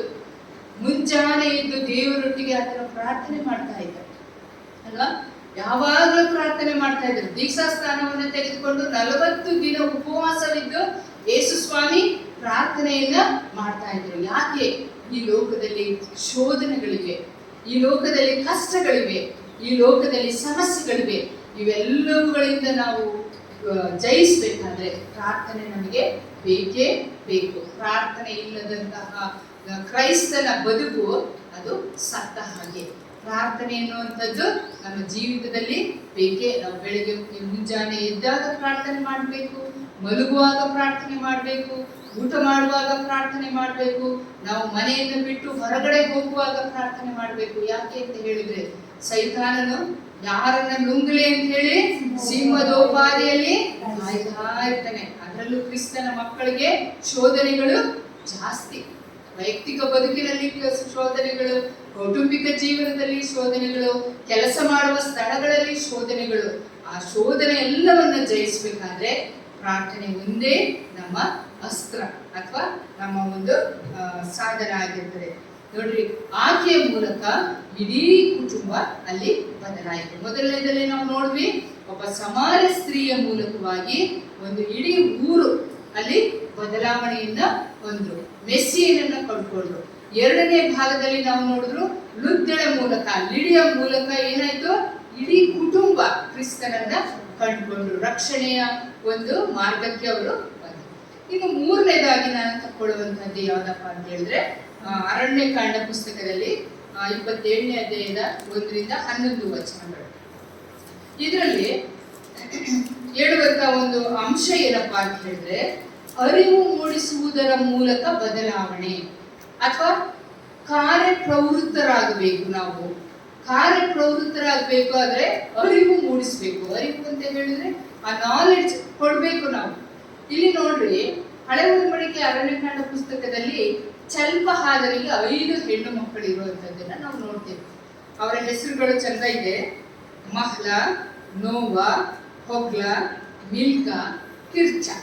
5 ಹೆಣ್ಣು ಮಕ್ಕಳ ಹೆಸರುಗಳು ಸತ್ಯವೇದದಲ್ಲಿ ಬರೆಯಲ್ಪಟ್ಟಿದೆ. ಈ 5 ಜನ ಹೆಣ್ಣು ಮಕ್ಕಳು ತಮ್ಮ ತಂದೆಯಿಂದ ಬರಬೇಕಾದಂತ ಸ್ವಾಸ್ಥ್ಯಕ್ಕೋಸ್ಕರ ಅಥವಾ ಹಕ್ಕುಗೋಸ್ಕರ ಹೋರಾಟವನ್ನು ಮಾಡ್ತಾ ಇದ್ದಾರೆ. ನೋಡ್ರಿ, ಒಂದು ಸಭೆ ಇದೆ. ಇಂದಿನ ಹಳೆ ಒಡಂಬಡಿಕೆ ಕಾಲದಲ್ಲಿ ದೇವದರ್ಶನದ ಗುಡಾರದ ಬಳಿಗೆ ಎಲ್ಲರೂ ತಮ್ಮ ಸಮಸ್ಯೆಯನ್ನ ಮೋಶೆ ಬಳಿಗೆ ತರ್ತಾ ಇದ್ರು. ಮೋಶೆ ಏನ್ ಮಾಡ್ತಾ ಇದ್ರು, ಅವರ ನ್ಯಾಯಗಳನ್ನ ತೀರಿಸ್ತಾ ಇದ್ದಾರೆ. ಮೋಶೆ ಇದ್ದಾರೆ ದೇವದರ್ಶನದ ಗುಡಾರದ ಮುಂದೆ, ಮಹಾಯಾಜಕನಾದ ಎಲ್ಲಾಜಾರಿದ್ದಾನೆ, ಕುಲಾಧಿಪತಿಗಳಿದ್ದಾರೆ, ಸರ್ವ ಸಮೂಹದವರು ದೇವದರ್ಶನದ ಗುಡಾರದ ಮುಂದೆ ಇದ್ದಾರೆ. ಇಂಥ ಸಭೆಯ ಮುಂದೆ ಈ 5 ಜನ ಹೆಣ್ಣು ಮಕ್ಕಳು ಬಂದು ಧೈರ್ಯವಾಗಿ ನಿಂತುಕೊಂಡು ಮಾತಾಡ್ತಾ ಇದ್ದಾರೆ. ನೋಡ್ರಿ, ಅಂದಿನ ಸಮಾಜದಲ್ಲಿ ಒಂದು ಹೆಣ್ಣು ಮಗಳು ಸಭೆಯ ಮುಂದೆ ಧೈರ್ಯವಾಗಿ ನಿಂತು ಮಾತನಾಡುವ ಹಾಗೆ ಇರ್ಲಿಲ್ಲ. ಮಾತಾಡಿದ್ರು ಅವಳಿಗೆ ಯಾವುದೇ ರೀತಿಯ ಬೆಲೆಯೂ ಕೂಡ ಇರ್ಲಿಲ್ಲ. ಆದ್ರೆ ಇಲ್ಲಿ 5 ಜನ ಹೆಣ್ಣು ಮಕ್ಕಳು ಧೈರ್ಯವಾಗಿ ನಿಂತು ಆ ಸಮೂಹದವರ ಮುಂದೆ ನಿಂತ್ಕೊಂಡು ಮಾತನಾಡ್ತಾ ಇದ್ದಾರೆ. ಏನಕ್ಕೋಸ್ಕರ? ನನ್ನ ತಂದೆ ಚಲ್ಪಹಾದ, ಅವನು ಸಜ್ಜನ. ಈ ಕೋರಹನ ಜೊತೆಯಲ್ಲಿ ದೇವರಿಗೆ ವಿರುದ್ಧವಾಗಿ ಪಾಪ ಮಾಡಿ ಸತ್ತಂತ ಗುಂಪಿನಲ್ಲಿ ನನ್ನ ತಂದೆ ಇರಲಿಲ್ಲ. ನನ್ನ ತಂದೆ ಒಳ್ಳೆಯವನು, ಸಜ್ಜನನಾಗಿದ್ದ. ಸ್ವಾಭಾವಿಕವಾಗಿ ನನ್ನ ತಂದೆ ಮರಣವನ್ನ ಹೊಂದಿದ್ದಾರೆ. ಈಗ ಚಲ್ಪಹಾದನಿಗೆ ಗಂಡು ಮಕ್ಕಳಿಲ್ಲ. ಅವನ ಹೆಸರು ಕುಲದಿಂದ ತೆಗೆದು ಹಾಕಬಾರ್ದು. ಅವನ ಆಸ್ತಿ ಏನಾಗಬೇಕು? ಗಂಡು ಮಕ್ಕಳು ಇಲ್ಲದೆ ನಮಗೆ ಕೊಡ್ರಿ. ಈ ಹಕ್ಕಿಗೋಸ್ಕರ, ಸ್ವಾಸ್ಥ್ಯಕ್ಕೋಸ್ಕರ ಇಲ್ಲಿ ಬಂದು ಕೇಳ್ತಾ ಇದ್ದಾರೆ. ನೋಡ್ರಿ, ದೇವ್ರು ಯಾವಾಗ್ಲೂ ಕೂಡ ನೊಂದವರ ಪರ, ಅನಾಥರ, ವಿಧವೆಯರ ಪರ ನಿಂತುಕೊಂಡು ವಾದಿಸುವಂತ ದೇವರು ನಮ್ಮ ದೇವರು. ಗಂಡಿನ ಆಸರ ಇಲ್ಲದಂತ ಕುಟುಂಬಕ್ಕೆ ದೇವರೇ ಮೋಶೆಯ ಮೂಲಕವಾಗಿ ಮಾತನಾಡ್ತಾ ಇದ್ದಾರೆ. ಮೋಶೆಗೆ ಹೇಳ್ತಾರೆ, ಆ ಹೆಣ್ಣು ಮಕ್ಕಳು ಕೇಳುವುದು ನ್ಯಾಯ. ತಂದೆ ಸತ್ ಹೋಗಿದ್ದಾರೆ, ಗಂಡು ಮಕ್ಕಳಿಲ್ಲ, ಆ ಆಸ್ತಿ ಯಾರಿಗೆ ಬರ್ಬೇಕು? ಹೆಣ್ಣು ಮಕ್ಕಳಿಗೆ ಬರ್ಬೇಕು. ಅಲ್ಲಿ ಸತ್ಯವೇದದಲ್ಲಿ ನೋಡ್ತೇವೆ, ಹೆಣ್ಣು ಮಕ್ಕಳು ಇಲ್ಲದಿದ್ರೆ ಮುಂದೆ ಹೋಗ್ಬೇಕು. ಅಂದ್ರೆ ಅವನ ಹೆಸರು ಕುಲದಿಂದ ತೆಗೆದು ಹಾಕಬಾರ್ದು. ಯಾವಾಗಲೂ ನಾವು ನಮಗೆ ಸಿಗ್ಬೇಕಾದಂತ ಹಕ್ಕುಗಳಿಗೆ, ಸ್ವಾಸ್ಥ್ಯಗಳಿಗೆ ಅಥವಾ ನಮ್ಮ ಬಾಧ್ಯತೆಗಳಿಗೆ ನಾವು ಎಷ್ಟೋ ಸಂದರ್ಭದಲ್ಲಿ ಹೋರಾಟ ಮಾಡ್ತೀವಿ, ಕೀರ್ತಿತೀವಿ. ಪ್ರೀತಿಯಿಂದ, ಶಾಂತಿಯಿಂದ ಹೋರಾಟ ಮಾಡುವಾಗ ಅದನ್ನು ನಾವು ಪಡ್ಕೊಳ್ಳಿಕ್ಕೆ ಸಾಧ್ಯವಾಗ್ತದೆ. ಇಲ್ಲಿ ಈ ಹೆಣ್ಣು ಮಕ್ಕಳು ಹೋರಾಟ ಮಾಡುವಾಗ ಅಥವಾ ಧೈರ್ಯವಾಗಿ ನಿಂತು ಮಾಡುವಾಗ ದೇವರೇ ಮೋಶೆಯ ಮೂಲಕವಾಗಿ ಒಂದು ಲಾ ಅಲ್ಲಿ ರಚಿಸಲ್ಪಡ್ತದೆ. ಏನಂತ ಹೇಳಿದ್ರೆ, ಹೆಣ್ಣು ಮಕ್ಕಳು ತಂದೆಯ ಆಸ್ತಿ, ಅದು ಈಗ ಹೇಳ್ತೀವಿ ನಾವು ತಂದೆಯ ಆಸ್ತಿ ಹೆಣ್ಣು ಮಕ್ಕಳಿಗೂ ಪಾಲು ಬರಬೇಕು ಅಂತ. ಹಳೆ ಒಡಂಬಡಿಕೆ ಕಾಲ ಮೋಶೆ ಕಾಲದಲ್ಲಿಯೇ ಇಸ್ರಾಯೇಲರಿಗೆ ಇದು ಒಂದು ನ್ಯಾಯವಿಧಿಯಾಗಿ ನೇಮಿಸಲ್ಪಟ್ಟಿದ್ದು, ಒಂದು ಲಾ ಆಗಿ ಅದು ಇಸ್ರಾಯೇಲರಲ್ಲಿ ಅದು ಸ್ಥಾಪನೆ ಆಯಿತು ಎನ್ನುವಂಥದ್ದು. ಅಂದ್ರೆ ಈ 5 ಹೆಣ್ಣು ಮಕ್ಕಳ ಮೂಲಕವಾಗಿ ಸಾಮಾಜಿಕವಾದಂತಹ ಒಂದು ಬದಲಾವಣೆಯನ್ನ ನಾವು ಕಾಣ್ತೇವೆ. ಏನು ಆಸ್ತಿಯಲ್ಲಿ ಅಥವಾ ಗಂಡು ಮಕ್ಕಳು ಇಲ್ಲದಿದ್ರೆ ಅದು ಹೆಣ್ಣು ಮಕ್ಕಳಿಗೆ ಹೋಗುವಂಥದ್ದು. ಈಗೆಲ್ಲ ಹೇಳ್ತೀವಿ ಗಂಡಿದ್ರು ಹೆಣ್ಣಿದ್ರು ಎಲ್ಲರಿಗೂ ಸಮಪಾಲು ಅನ್ನುವಂಥದ್ದನ್ನ ನಾವು ಲಾನಲ್ಲಿ ನೋಡ್ತೇವೆ. ಅದನ್ನ ನಾವು ನೋಡ್ತೇವೆ. ಅಂದ್ರೆ ಹಳೆ ಒಡಂಬಡಿಕೆಯಲ್ಲಿ ಇಲ್ಲಿ 5 ಜನ ಹೆಣ್ಣು ಮಕ್ಕಳು ಅವರು ಮಾಡಿದಂತ ಒಂದು ದೊಡ್ಡ ಬದಲಾವಣೆ, ಅದು ಸಮಾಜದಲ್ಲಿ ಇಸ್ರಾಯೇಲರೆಲ್ಲರಿಗೂ ಕೂಡ ಅದು ಒಂದು ನ್ಯಾಯವಿಧಿಯಾಗಿ ಇತ್ತು. ರಾಬಿನ್ ಶರ್ಮಾ ಅನ್ನುವಂತ ಒಬ್ಬ ವ್ಯಕ್ತಿತ್ವ ವಿಕಸನವಾಗಿ ಒಂದು ಮಾತನ್ನ ಹೀಗೆ ಹೇಳ್ತಾರೆ: change is hard at first, messy in the middle, gorgeous at the end ಅಂತ ಹೇಳ್ತಾರೆ. ಅಂದ್ರೆ change is hard at first, ಪ್ರಾರಂಭದಲ್ಲಿ ಯಾವುದೇ ಬದಲಾವಣೆ ಕಠಿಣ, ಕಷ್ಟ. ಮಧ್ಯದಲ್ಲಿ ಮೆಸ್ಸಿ ಇನ್ ದ ಮಿಡಲ್, ಮಧ್ಯದಲ್ಲಿ ಗೊಂದಲಮಯ, ಏನ್ ಬೇಕಾಗಿತ್ತ ಬೇಡವಾಗಿತ್ತ ಅಥವಾ ಯಾಕೆ. ಆದ್ರೆ ಗಾರ್ಜಿಯಸ್ ಅಟ್ ದ ಎಂಡ್, ಅಂತ್ಯದಲ್ಲಿ ನೋಡುವಾಗ ಅದು ಆನಂದಕರವಾಗಿ ಆಹ್ಲಾದಕರವಾಗಿ ಇರ್ತದೆ. ಯಾವುದೇ ಬದಲಾವಣೆಯನ್ನ ತರುವುದಕ್ಕೆ ಹೋದಾಗ ಪ್ರಾರಂಭದಲ್ಲಿ ಕಠಿಣವಾಗಿ ಇರ್ತದೆ, ನಂತರ ಗೊಂದಲಮಯವಾಗ್ತದೆ, ಕೊನೆಯಲ್ಲಿ ಆನಂದಕರವಾಗಿ ಇರ್ತದೆ. ಕರ್ತನಲ್ಲಿ ಪ್ರೀತಿಯುಳ್ಳ ದೇವ ಜನರೇ, ಇವತ್ತಿನ ನಮ್ಮ ವಾಕ್ಯ ಸಂದೇಶದಲ್ಲಿ ಕೇವಲ ಮಹಿಳೆಯರಿಗೆ ಮಾತ್ರ ಅಲ್ಲ, ಇಡೀ ಸಭೆಗೆ ಸಿಗುವಂತ ಒಂದು ಸುವಾರ್ತೆ ಏನಪ್ಪಾ ಅಂತ ಹೇಳಿದ್ರೆ, ನಾವು ಬದಲಾವಣೆಯನ್ನ ತರಬೇಕಾದ್ರೆ ಮೊದಲು ನಾವು ಬದಲಾಗಬೇಕು. ನಾವು ಕ್ರಿಸ್ತನ ಕರಗಳಿಗೆ ನಮ್ಮನ್ನ ಒಪ್ಪಿಸಿಕೊಳ್ಬೇಕು. ಕ್ರಿಸ್ತನಿಂದ ನಾವು ಸಬಲೀಕರಣವನ್ನ ಹೊಂದಿಕೊಳ್ಬೇಕು. ಮತ್ತು ನಾವು ಬದಲಾವಣೆಯನ್ನ ತರಬೇಕಾದ್ರೆ ಕ್ರಿಸ್ತೀಯ ಗುಣಗಳನ್ನ ಧರಿಸಿಕೊಳ್ಬೇಕು. ಕ್ರಿಸ್ತೀಯ ಗುಣಗಳನ್ನ ಧರಿಸಿಕೊಳ್ಬೇಕು. ಮತ್ತು ನಮ್ಮ ಜೀವಿತ ಅದು ಪ್ರಾರ್ಥನೆಯ ಜೀವಿತ ಅದು ಆಗಿರ್ಬೇಕು. ಮತ್ತು ಇನ್ನೂ ಒಂದು ನೋಡ್ತೇವೆ, ನಾವು ಯಾವಾಗಲೂ ನಾವು ತಿಳ್ಕೊಳ್ತೇವೆ, ಬದಲಾಗ್ತೇವೆ, ಎಷ್ಟೋ ಸಂದರ್ಭಗಳಲ್ಲಿ ಅದನ್ನ ಹಾಗೆ ಇಟ್ಕೊಳ್ತೇವೆ. ಹಾಗಾಗಬಾರ್ದು, ಕಾರ್ಯ ಪ್ರವೃತ್ತರಾಗಬೇಕು. ಹೇಗೆ ಸಮಾಜದ ಸ್ತ್ರೀ ಬದಲಾಗಿ ಸುಮ್ಮನೆ ಕೂತಿದ್ರೆ ಇಡೀ ಊರಿನ ಜನರು ಕ್ರಿಸ್ತನನ್ನ ಮೆಸ್ಸಿಯನೆಂಬುದಾಗಿ ಸ್ವೀಕರಿಸಿಕೊಳ್ಳಿಕ್ಕೆ ಆಗ್ತಾ ಇರಲಿಲ್ಲ. ಅವಳು ಕಾರ್ಯ ಪ್ರವೃತ್ತರಾದ್ರು, ಕೊಡವನ್ನ ಅಲ್ಲೇ ಬಿಟ್ಟು ಊರೊಳಕ್ಕೆ ಓಡಿ ಹೋಗಿ ನಡೆದಂತ ಎಲ್ಲ ಸಂಗತಿಯನ್ನ ತಿಳಿಸ್ತಾರೆ. ಅನೇಕ ಜನರು ಯೇಸುವನ್ನ ರಕ್ಷಕನನ್ನಾಗಿ ಸ್ವೀಕರಿಸ್ತಾರೆ. ಅಲ್ಲೊಂದು ಆತ್ಮೀಯ ಸುದ್ದಿ ಯೇಸು ಸ್ವಾಮಿಗೆ ಅಲ್ಲಿ ಸಿಗ್ತದೆ. ಹಾಗಾದ್ರೆ ಕರ್ತನಲ್ಲಿ ಪ್ರೀತಿಯುಳ್ಳ ದೇವ ಜನರೇ, ನಮ್ಮಲ್ಲಿ ಅನೇಕ ಬಲಹೀನತೆಗಳುಂಟು. ನಾವು ಎಲ್ಲದರಲ್ಲೂ ಪರಿಪೂರ್ಣರಲ್ಲ, ಯಾಕೆಂದ್ರೆ ನಾವು ಮನುಷ್ಯ ಮಾತ್ರ. ದೇವರ ವಾಕ್ಯದ ಬೆಳಕಿನಲ್ಲಿ ನಮ್ಮ ಬಲಹೀನತೆಗಳನ್ನು ಗುರುತಿಸಿಕೊಳ್ಳೋಣ. ದೇವರು ಪ್ರತಿಯೊಬ್ಬರಿಗೂ ಒಂದಲ್ಲ ಒಂದು ವರಗಳನ್ನು ದೇವರು ಕೊಟ್ಟಿದ್ದಾನೆ. ಒಬ್ಬರಿಗೆ ಅಡುಗೆ ಮಾಡುವ ವರ ಕೊಟ್ಟಿರ್ಬೋದು, ಹಾಡು ಹೇಳುವ ವರ ಕೊಟ್ಟಿರ್ಬೋದು, ಕೆಲವರಿಗೆ ಅತಿಥಿ ಸತ್ಕಾರ ಮಾಡುವ ವರ ಕೊಟ್ಟಿರ್ಬೋದು, ಕೆಲವರಿಗೆ ಕೆಲಸ ಮಾಡುವಂತ ವರ ಕೊಟ್ಟಿರ್ಬೋದು, ಕೆಲವರಿಗೆ ಕಾಣಿಕೆಗಳನ್ನ ಕೊಡುವಂತಹ, ಒಬ್ಬೊಬ್ಬರಿಗೆ ಒಂದೊಂದು ವರಗಳನ್ನು ಸ್ವಾಮಿ ಕೊಟ್ಟಿದ್ದಾನೆ. ಆ ವರಗಳನ್ನು ನಾವು ಗುರುತಿಸಿಕೊಂಡು ದೇವರ ಮಹಿಮೆಗಾಗಿ ಆ ವರಗಳನ್ನು ಉಪಯೋಗಿಸುವಾಗ ದೇವರು ನಮ್ಮನ್ನು ಬದಲಾವಣೆಯನ್ನು ತರುವ ಸಾಧನಗಳನ್ನಾಗಿ ಅದನ್ನು ಬಳಸಿಕೊಳ್ಳಲು ಶಕ್ತನಾಗಿದ್ದಾನೆ. ದೇವರು ನಮ್ಮೆಲ್ಲರನ್ನ ಈ ವಾಕ್ಯದ ಮೂಲಕವಾಗಿ ಪವಿತ್ರಾತ್ಮನಿಂದ ನಮ್ಮನ್ನ ತುಂಬಿಸಿ ನಡೆಸಲಿ. ಆಮೇಲೆ ಪ್ರಾರ್ಥನೆ ಮಾಡೋಣ. ನಮ್ಮನ್ನು ಬಹಳವಾಗಿ ಪ್ರೀತಿ ಮಾಡಿದ ದೇವರೇ, ಇಷ್ಟು ಹೊತ್ತು ಸ್ವಾಮಿ ನಿನ್ನ ವಾಕ್ಯದ ಮೂಲಕ ನಮ್ಮ ಕೂಡ ನೀನು ಮಾತನಾಡಿದ್ದಿ, ನಮ್ಮನ್ನ ಎಚ್ಚರಿಸಿದ್ದಿ ಸ್ವಾಮಿ, ನಮ್ಮನ್ನ ನಿನ್ನ ವಾಕ್ಯದಿಂದ ಬಲಪಡಿಸಿದ್ದಿ ಒಡೆಯ. ಅದಕ್ಕಾಗಿ ಸ್ತೋತ್ರ ಸಲ್ಲಿಸ್ತೇವೆ. ಹೌದು ಸ್ವಾಮಿ, ನಾವು ಬಲಹೀನರಾಗಿದ್ದೇವೆ, ನಮ್ಮಲ್ಲಿ ಅನೇಕ ತಪ್ಪು ಅಪರಾಧಗಳು ಪಾಪಗಳು ಇವೆ ಸ್ವಾಮಿ.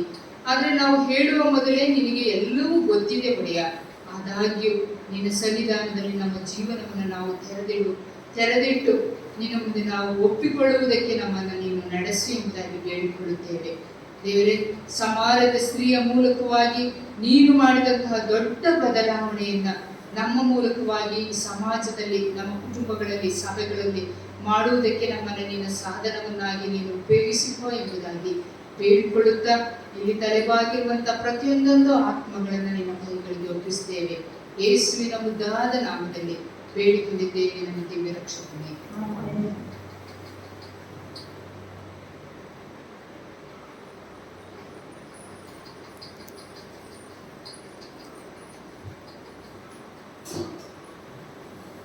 ನಾವು ಕಡೆಯದಾಗಿ ಸಂಗೀತಗಳಲ್ಲಿ 255ನೇ ಸಂಗೀತವನ್ನು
ಪ್ರಜ್ವಲ್ ಮತ್ತು ಕೀರ್ತನ ಇವರ ಜನ್ಮದಿನದ ಪ್ರಯುಕ್ತ ಅವರ ಕುಟುಂಬದವರು ಬ್ರೇಕ್ಫಾಸ್ಟ್ ಅನ್ನ ವ್ಯವಸ್ಥೆ ಮಾಡಿದ್ದಾರೆ. ಕುಟುಂಬದವರಿಗೆ ಸಭೆಯ ಪರವಾಗಿ ನಾವು ವಂದನೆಗಳನ್ನು ಸಲ್ಲಿಸ್ತೇವೆ ಮತ್ತು ಆರಾಧನೆಯ ತರುವಾಯ ನಾವೆಲ್ಲರೂ ಇದು ಬ್ರೇಕ್ಫಾಸ್ಟ್ ಅನ್ನ ಸೇವಿಸಿ ಹೋಗಬೇಕಾಗಿ ಕೇಳ್ತೇವೆ. ನಾವು ಒಟ್ಟಾಗಿ ಕರ್ತನು ಕಲಿಸಿಕೊಟ್ಟಂತಹ ಪ್ರಾರ್ಥನೆ